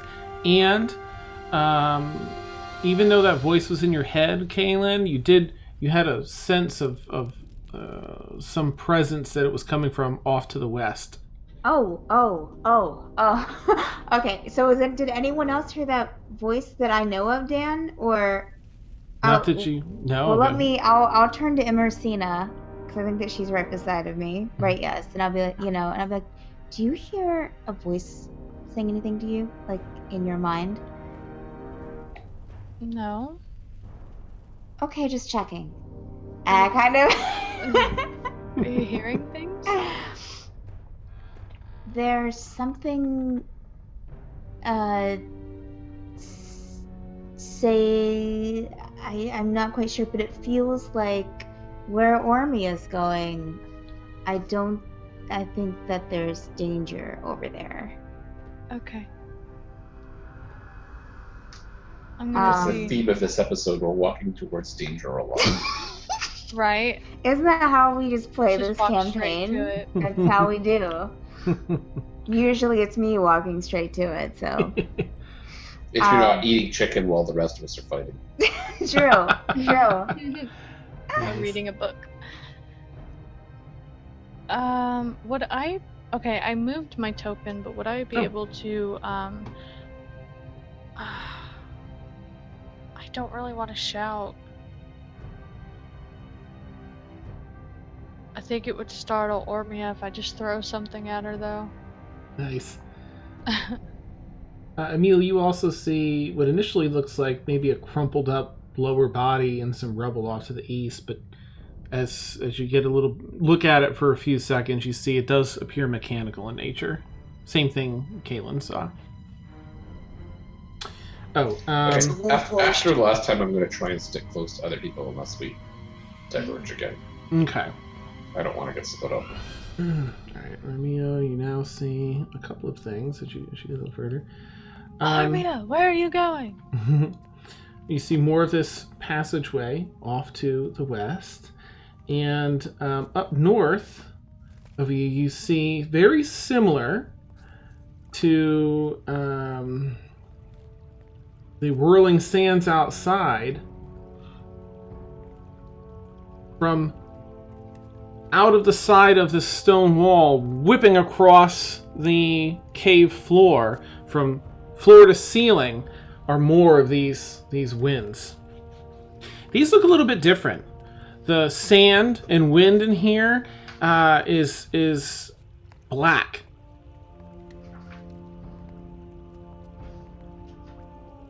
That's kind of weird. Like it's whipping around tiny granules of charcoal or something. Oh, baby's so cute. Sorry.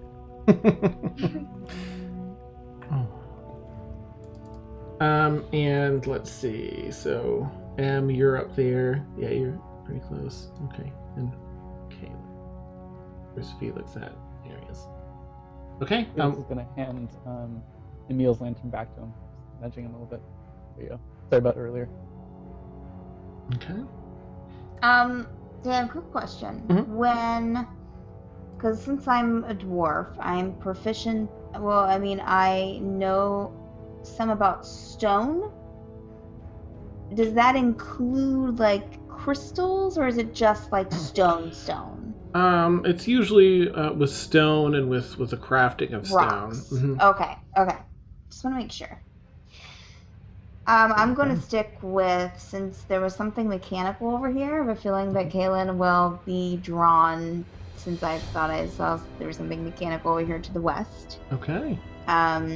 So I'm going to kind of stay, kind of walk just ahead of, without straying too far from Emil and Felix.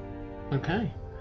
As you continue on, you see a pathway that seems to veer off to the southeast, and another something mechanical in nature. This doesn't look quite like any body part, but just some sort of structure, mechanical structure, or the remnants thereof.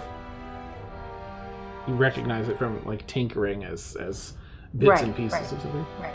Which is why I think that she would be interested. And that's one far down there that I can kind of see in the darkness. Yeah, I mean, with your dark vision, you can see. I mean, from where you're standing, that's as far as you can see. But if you want to move any further, you're certainly welcome to, and I can open more up. I'm sorry. Go ahead. Oh no, I was going to say I'll walk to this like edge. I won't go too far into this little opening. You can also now see the rest of that, and probably right about here. Okay. You can also see some of the dark sand up north, and you see a path that turns pretty abruptly south.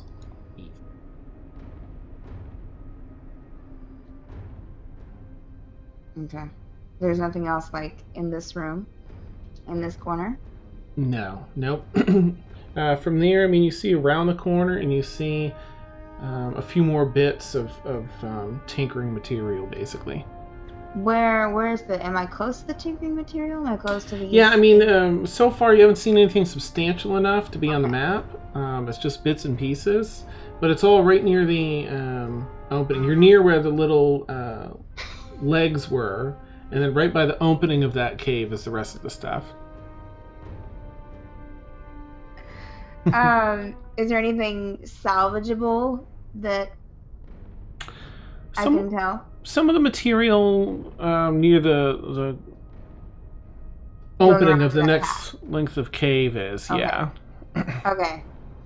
I'm just going to kind of I'm going to hang tight here for a bit and just see what everyone else is doing. I don't want to... Okay.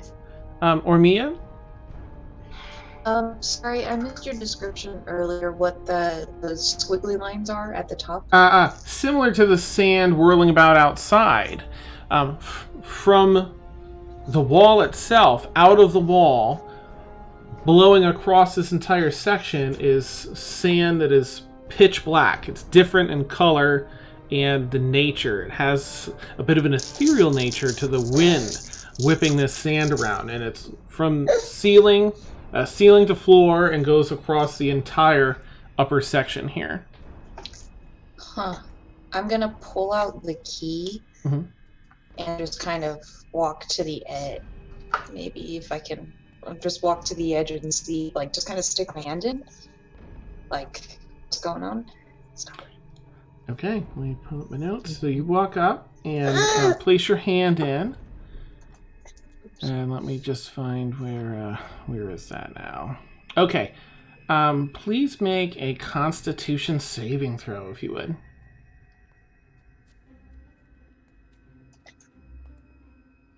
Even with the key? Yeah. Dang it. Okay, let's see if I can actually get to it. This sand appears to be Constitution. similar in nature, but different in that. Oh, that's a big old nine. Oh boy. Okay, go ahead and roll a d12, please, if you would. Ooh. Oh my gosh, you're kidding me. Okay. So you go up and, expecting the same as outside, reach your hand through. Was it the crystalline hand or the other hand? I think she'd be holding the crystal, like, kind of out and then reach out with the other hand. Okay.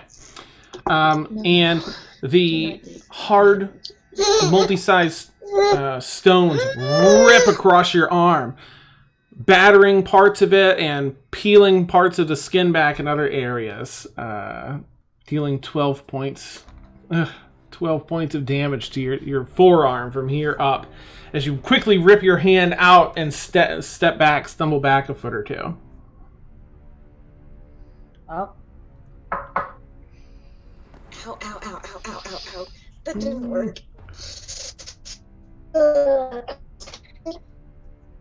Yeah, exactly. Um, I'm gonna back away. I can't work the mouse with my left hand, but I'm backing away a few squares okay. Oh, okay. from the Gotcha. sand. I gotcha.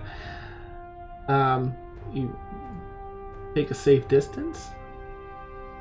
Kaylin, if you would roll a tinkering check to salvage that while Em and Felix and Amelia, what are you guys up to?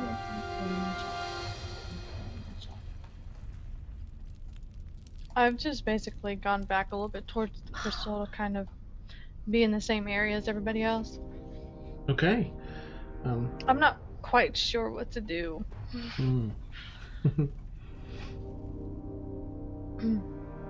Felix and Emil, anything, or are you guys still investigating? And Tag along with Caitlin as best I can, I think. okay. You walk up, you see her pulling apart little bits, pulling bits out of the legs, mechanical legs, and setting things aside in a pile that looks like maybe she pull can use. back and I got a 20. I don't know if you saw that. Woo! Okay, I'm gonna add some stuff to your inventory after then. You successfully take some things out that you can use. Pretty foreign objects too. They don't seem like run of the mill. You know that they must be important. You're just not sure what they do because they're pretty Kayla's advanced. like a kid in a toy shop. She's like, You also think you see a small deactivated small mechanical creature a little further down that hallway around the corner as you had walked over here, possibly. oh, And while you're thinking about that, Felix, what are you up to? Are you sort of... I wanted to peek around the corner to see if the hill giant is still sleeping. Okay. Let's see. You've got a pretty good vantage point from here, so you don't really have to roll anything. Oh, wait, you can't see, can you? You hear it in the same spot, it sounds like, still muttering to itself, still going through that cycle. Davros said no one come in, but they have crystal. Stuck in a loop. We broke the hill giant, guys. No, we broke him. Stuck in a loop. Okay, I guess Kaylin, what would you like to do since you're doing stuff?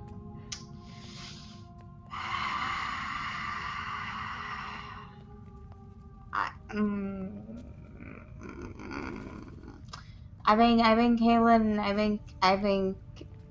think Kaylin would go towards whatever she's seeing that's mechanical. Okay. So I'm going to go around this corner. I'm going to kind of look back, see if anyone's like, I'm like, it won't hurt just to go around this corner here. It'll be fine. All right, down parts of this, and if anyone is moved, okay, cool. You spot multiple creatures like this down the hallway. They appear to have some brass or type finishing on them. They clearly have arms and legs, the most of them. Some are missing some, as they all appear to be deactivated. One large single eye in the front. The mechanics that allow for movement are mostly external, so you can see those on the inside of the elbow to pull the arm up, lower the arm down. They're essentially like mechanical minions, I guess would be the best way to describe them. And they sort of litter the sides of the hallway here. These appear to be in a bit of disrepair. I mean, they're deactivated, but also they've been damaged and stripped probably for the most part. Okay. But the hallway continues on beyond that. Oh, sure. Wait,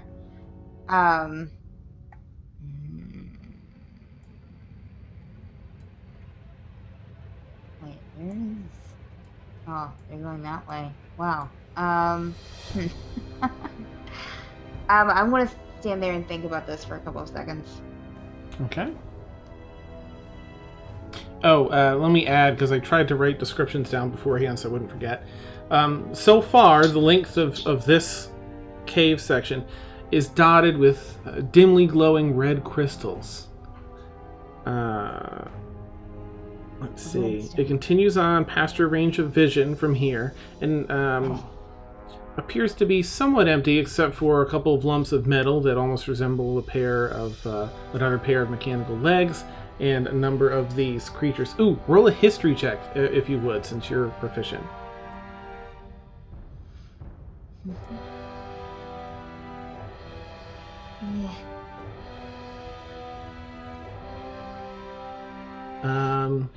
Okay, 14.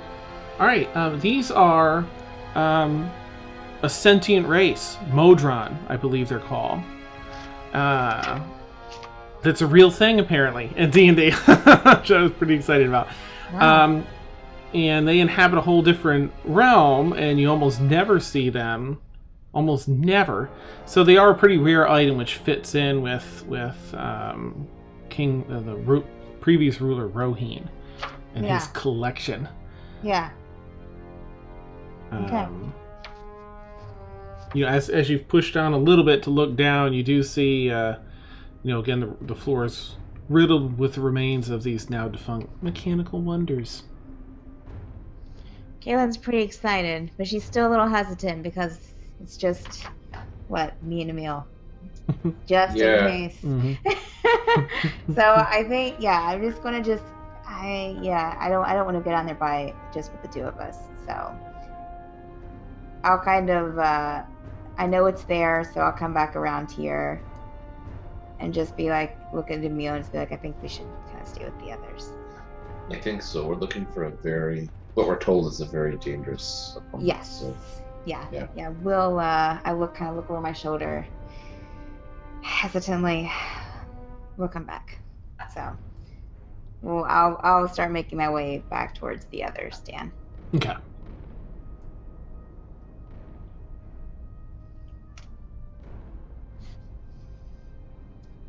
Next.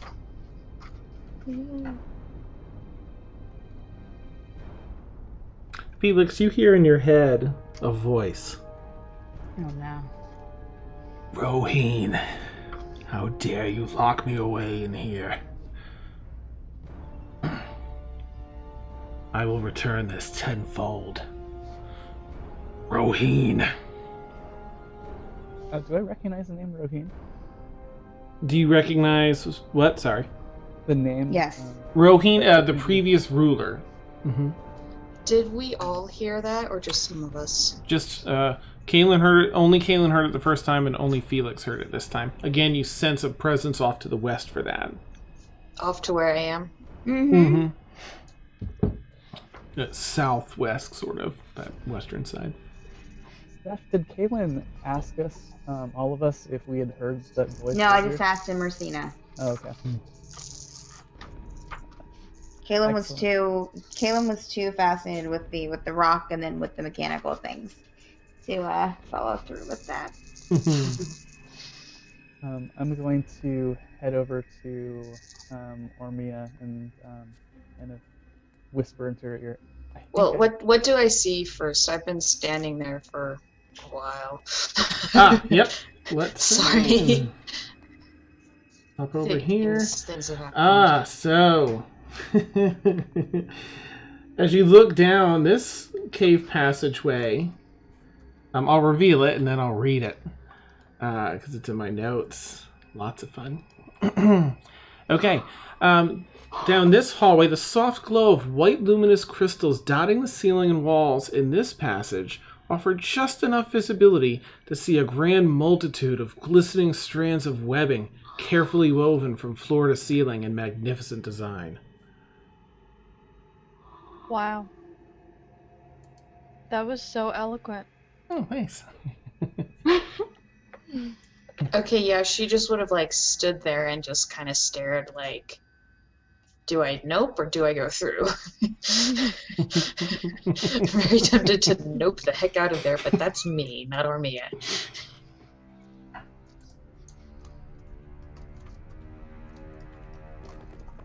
Yeah, and I'm holding my arm like it's bleeding and like, ow. Just kind of holding it to me. So yeah, okay, yeah, I'm still standing there.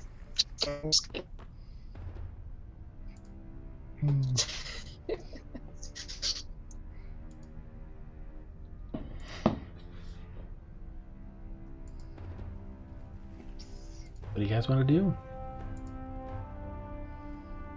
I guess I'll continue Felix moving was towards saying something to Ormia. me. Sorry. Oh.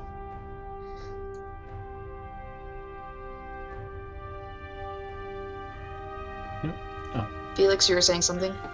I'm gonna keep going towards Oreo.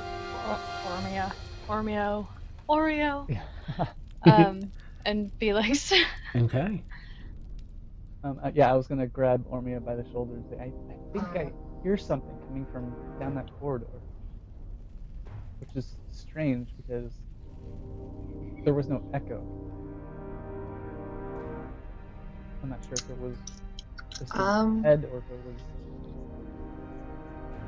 in this dark place. I could be imagining things. Huh. I'll take a step forward and listen down the hallway. Okay. You listen and listen. No, that's not very well. But you don't hear anything. I don't hear anything. Well, if we continue on this way, we should probably keep an eye out and be on the safe side.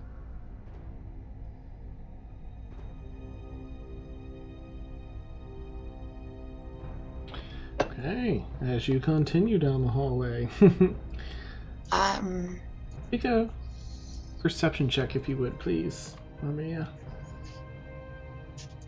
Yeah, I'll just take one more step forward, like not like really close to the web, but like just like kind of like trying to see further down the hallway a bit. Okay. Perception. One more.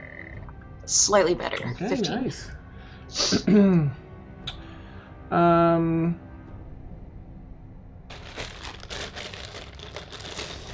Just need to roll for. Okay. You see a lot of webbing.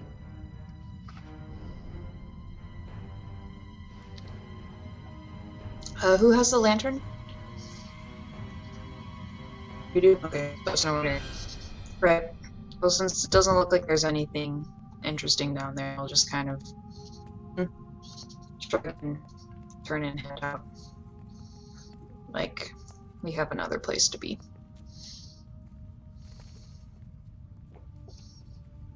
We don't want to see what's down at the end of the cave. I'm assuming spiders.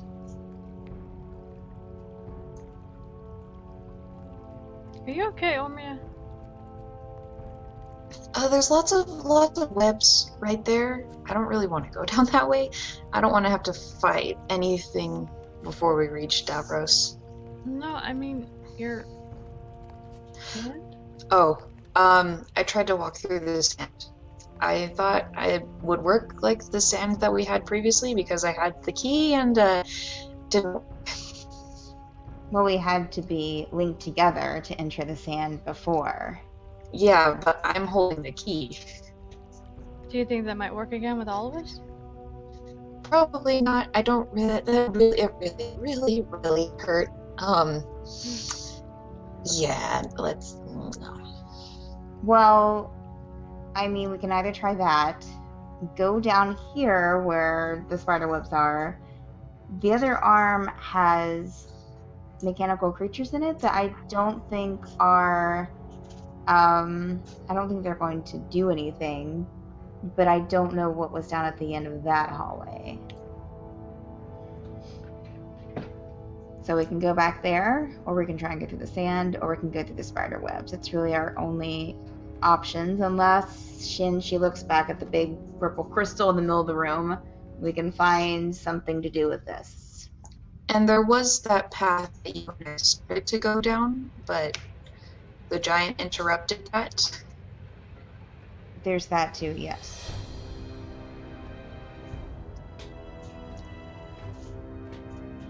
It's up Let's to you go. guys. I say we go down the thing. There's mechanical things. Let's go down that way. Go down the other side. Which way? Go where the mechanical things are. Oh, on the other side.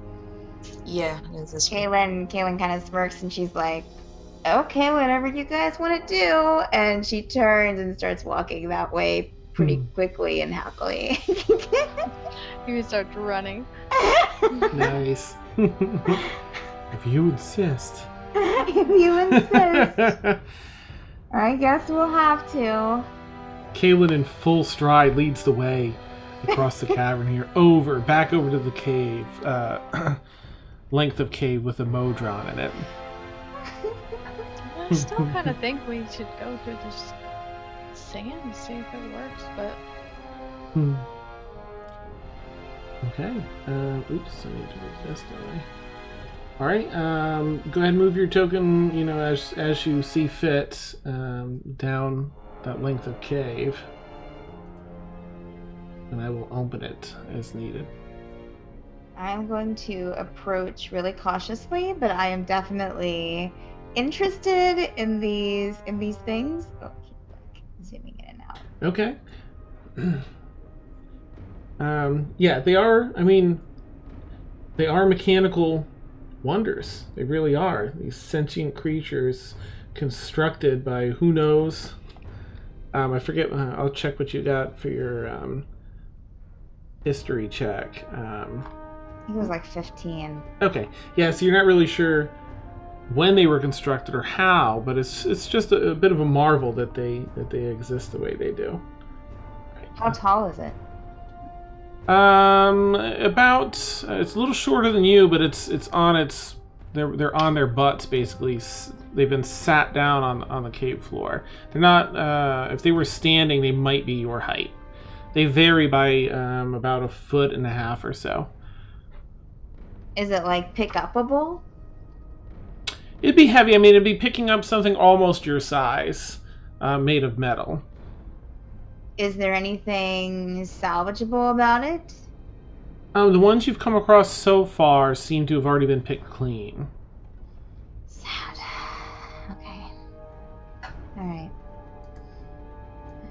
was wanting to like pick it up and like hold it like a teddy bear, you know.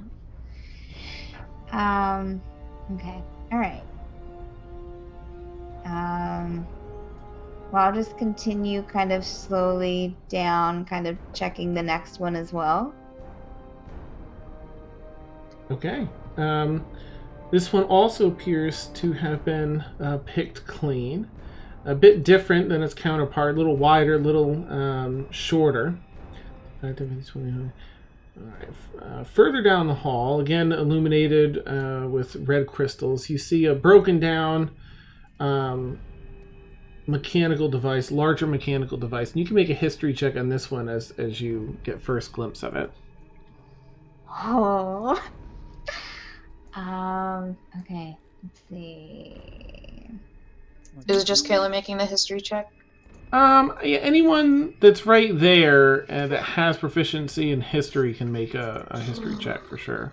Okay. I got 20. Oh, 20. Jeez. Okay. And what else did we get? 13. Okay. I mean, this is or was at one point a legendary item, so I think you both, even with the 13, you'd recognize it. At one point, this was an apparatus of Qualish. Or Qualish, I'm not sure how. I should have looked that up. That could be piloted. People would climb inside. There were a set of levers to operate it. It's a land vehicle. It's a water vehicle. Yeah, it's really handy, really neat. This has long since been broken down, though, and is rusted out. Let me open up a little bit more here. Where you guys are. You do see a brighter red glow, like a more concentrated glow of those red crystals, with almost a purplish hue. I guess not here. You see, again, a stronger glow of red crystals down towards the end of this cave length. Dan, as a scribe, I think I have like a pen, a quill on me, I think. You do. Mm-hmm. I'm going to, because I have like a book or two with me. I'm just going to take, I don't have any paper, which I think I might have paper. You have paper too. Mm-hmm. I'm going to just make some quick notes just for Kaylin, just to kind of like jotting down like what she's seeing and make some notes about these mechanical creatures. Okay, neat. So far, everything you're seeing here does appear to ring true with the whole stash of very rare items. At one point, probably better repair than they are now. Did I recognize a name for this bigger machine? Yes, yep, it was the apparatus of Qualish, which is, I think, okay. Kwalish. Make a nice sketch in your book, yes. Engineer's sketch. Yeah. Yeah. It looks like this. Yeah, there it is. Yeah. Ooh. Nice. Perfect. Okay. You see just a little further up, the cave starts to widen, as though there's a wider space just beyond. And there's nothing to take on this big thing, right? It's all big pieces and... Yeah, this also appears to have been stripped clean at some point. Okay. While she's looking at that, I'm just going to kind of move around it and just kind of look around. Okay. Let's see. All right. A heavy red hue from the crystals fills this room at the end of the passage. Just open that up since you're right there now.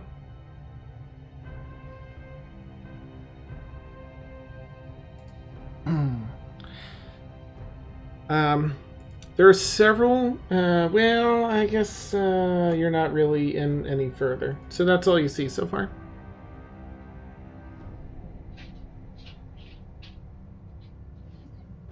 I'm gonna follow Ormy in. Okay. After looking at the big machine. Mm-hmm. Well, as you step just into this room, You see that there are several rare types of golems here, mechanical sets of armor, and other such wonders in this space. A purplish glow emanates from the massive torso of some mechanical being, now suspended in the center of this room by chains fastened to the ceiling.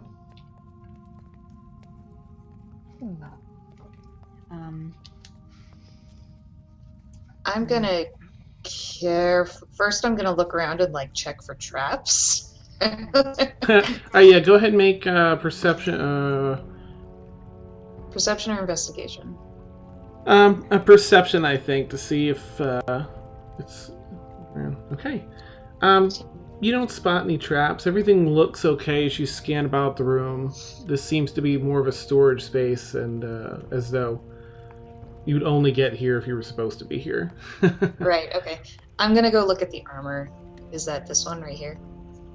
Well, yep. There's a bunch of armors. That one there appears to be a mechanical armor. That thing in the middle is the torso of a mechanical creature hung by chains.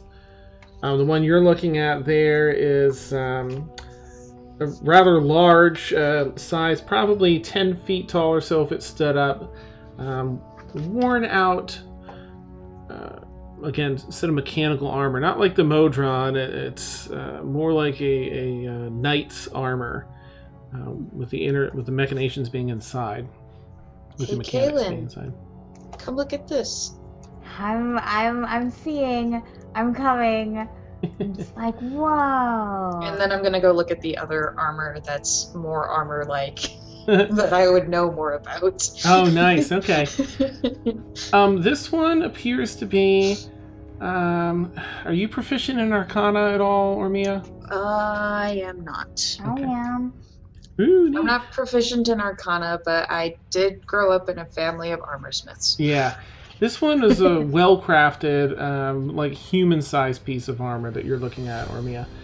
Kaylin, go ahead and roll an Arcana check, if you would, please.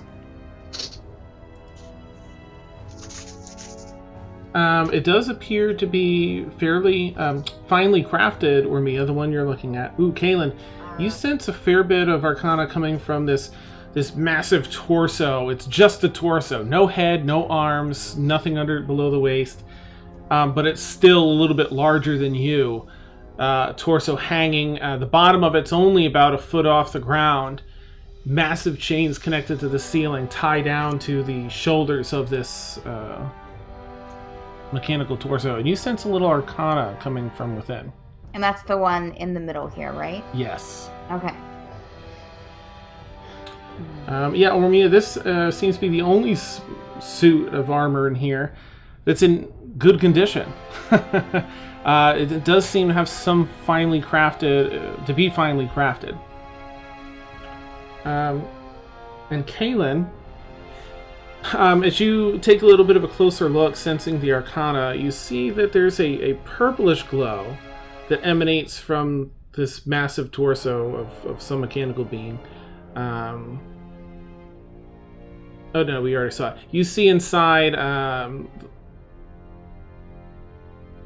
the reason for the purplish glow is that there's a cobalt blue gem that sits fastened just behind the breastplate. Okay. You can see in from a crack, but it looks pliable. Oh boy. I kind of nudge Ormia and kind of show her with, the little blue gem inside of the machine. And I'm like, it looks like we could take it out, but I don't think that we should. It could be the source of power for this thing. Should we take it out? We could also try to figure out how to work this thing. You said it's only a torso and legs, right, Dan? Mm-hmm. I missed that part. What is this thing? Okay, let me just turn around for a second. What is this thing that I'm standing right beside of? Like, what is this thing in the middle of the room? That's the giant torso you're looking at. Oh, that's the torso. See, that's the head spot in the middle, and then those things on the sides are chains from the ceiling. Okay, so then what is this thing over here? That is some mechanical suit of armor that looks to be fairly worn down, rusted in places. You can see some of the mechanics of it are inside. And outside it looks like just a 10-foot set of armor. Inside it has different engineering works that would at one point probably allowed it movement. Anything salvageable from it? Go ahead and make a tinkering check on that one. While she's rolling, what kind of armor is the one that I'm looking at? Is it metal or... You were looking... Oops. Let me open my notes. Oh, here we go. All right.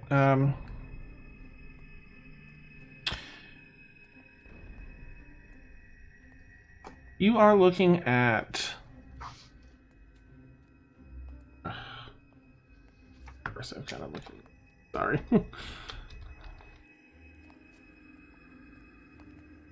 While I find this in my notes... okay, splint armor. Or Mia. And Kaylin, you are able to salvage some parts from this. Different than the creature, different than what you were able to pull out from the beginning of the hallway, but still seemingly pretty valuable in the tinkering world. Reach in, and I'm just like pulling out things. Little gears. I do just want to make sure that this machine over here to the far, I guess, to the far right of the map here, that's the same as the other machines. It's not. It is. Same. It looks okay. Okay. All right. Well then, I guess. I'm gonna nudge Kayla and be like, I think Felix would fit into this armor. He could use them. I look excited. Wait. And I kind of at that moment kind of look, and I'm just like, where is everyone? Nice. Good question. We're the only ones exploring. Have the rest of you followed them down, or are you sort of keeping guard at the end of the... Yeah, I'm just... Nobody has screamed bloody murder, so... I think Emil's trying to do his usual thing of being like one corner or one shadow behind the group, so... Okay. Felix is playing goalie at the choke point at the costume. At the shoulder? Yeah, armpit. At the shoulder in the armpit. Okay, so we can... Yeah, I agree with Ormia. Because, somehow, I don't know when, but his armor is missing, and he's been kind of getting beat up in fights lately. So, should we take this back to him? It's really well made and well crafted. And... Can we carry it, Dan? Is it carryable? Oh, yeah. Yep. I don't know if it's magical or anything. That's not my specialty, but I can tell that it's really good armor. It'll help him. Let me do an Arcana check on it for you, Ormia. What are these words you say? Alright, nope, didn't work, didn't go in. Something really wrong. Woohoo! Because I can't wear heavy armor. You don't sense any magic from it. Okay, it's not magical. Oh, okay. Well, still, it's not something that I would prefer, but I think that he would definitely do well with it. I agree. Right? Heavy armor, right? Should we do anything about the gemstone in the torso here? Do you want to try to get it up? We are allowed to take anything we want. Oh boy. Well, Kaylin's not going to pass that up. So Kaylin will be the guinea pig. I can only doubt this is going to not be a good idea, but do you want me to hoist you up? Oh, yeah. If I need to be hoisted up, then yes. It's within your reach, but we'll say That's a very Ormi is bad idea. helping you. I have zero. I have negative strength. Nice. In her own way, she's helping as best she can. So, Kaylin, make a strength check with advantage since Ormi is helping you out. Make a what check with advantage? Strength check to try and Strength just check, pry okay. that panel off. It's so pretty. Hmm.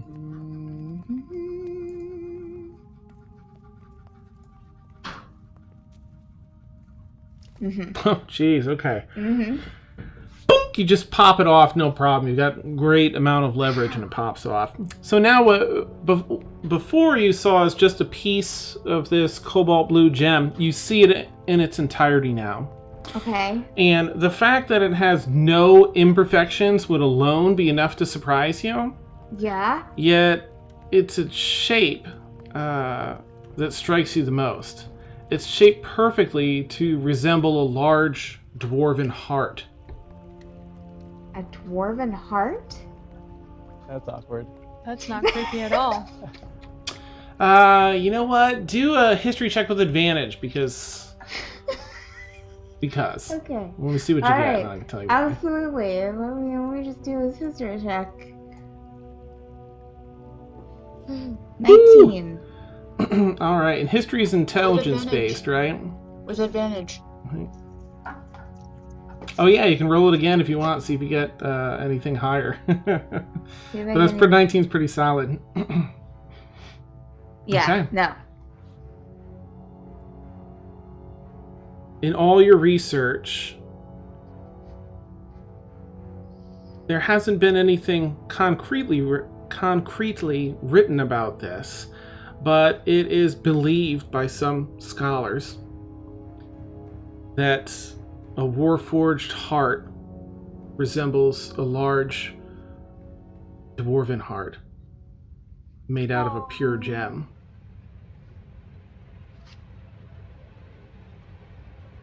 Uh-huh. Okay. All right. Wow. Kaylin gets really excited. Start jumping up and down. And just like Ormioka kind of drops you. It's like, Yeah, okay, yeah. I was you gonna say, cannot- hopefully, Ormi has let me down by now because I'd probably You just can't. be like, I'm like, it's. I think it's a warforged heart. That's cool. Kaylin's a little put back by her non-excitedness, but just keeps being excited. And, yeah, About that's basketball size in your hands. it's basketball size? Yeah, it's about that big in your. Holy crap. That's even cooler. It's like, This is oh, great. huh. All right. So you can probably build your own warforged now. Kaylin is just yeah. So like there's nothing is there anything okay. Is there anything else in this torso that I can take, or is it pretty much like this is it? This seems to be it. Mhm. Okay, so Kaylin, she looks at it all, sees it, she's like, okay. So, she opens up her bag and tries to find some room. There's some books that she kind of puts to the side, Mhm. and just puts it in there as much as she can. Okay. Once again, your bag has sort of a bulge in one spot. As gently. Is it still glowing, or has it stopped glowing It's once still I glowing. removed it? Hmm. Still has that arcane she's, energy. she's gonna kind of like try and be like, try and maybe like adjust some cloth and stuff to kind of maybe like dim it down a bit while Okay. still being careful because she doesn't want anything to happen to it. We Does need to it get you a bag of holding. Does it seem You're- fragile, Dan, like when she's holding it, or does it seem pretty like a solid Seems pretty sturdy. gemstone? Okay. Hmm. All right. And what's this one thing in the corner that we haven't looked at yet? Oh, that's just another Modron. It's like the other ones that we saw in the hallway. But Emil, you hear a voice in your head Oh God. Okay. that starts out by cursing Roheen again. But you almost sense that it catches your presence. You are here. Inside, please. I've been held here. Against my will, Roheen cursed me to this place. Please. Please free me.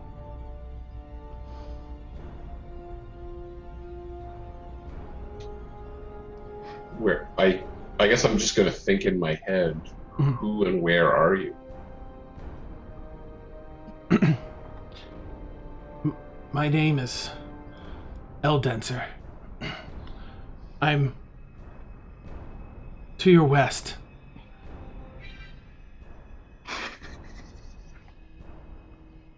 As you get closer, I will guide you. I'm sorry. I'm sorry. That was perfect timing. What was that? What was that? It's the exclamation mark from Metal Gear Solid. It was the phone. As Dan's perfectly crafted world just comes That was tumbling down. Awesome.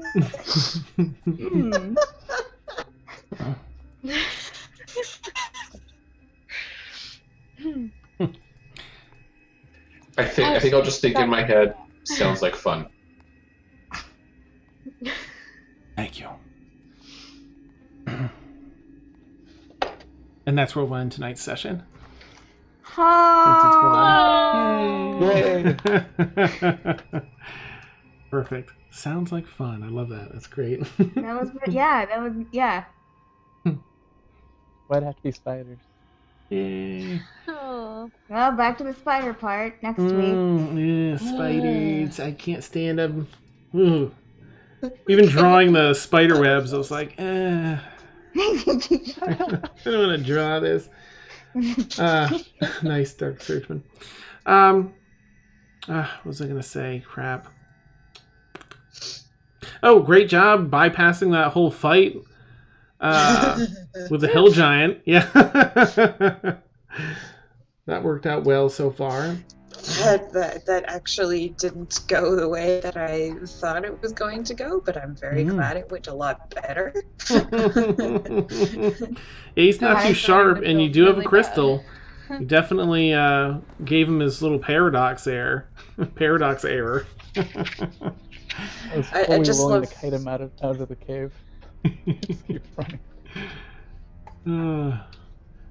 All right, let me close all this out. Yay.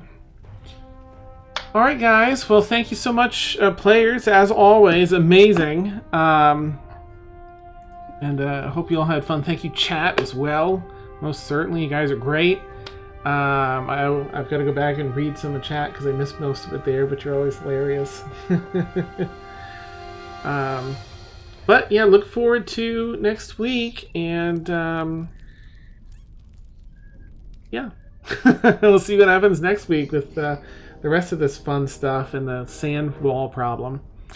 But I've no doubt you guys will overcome everything spectacularly with probably no deaths. So, Probably.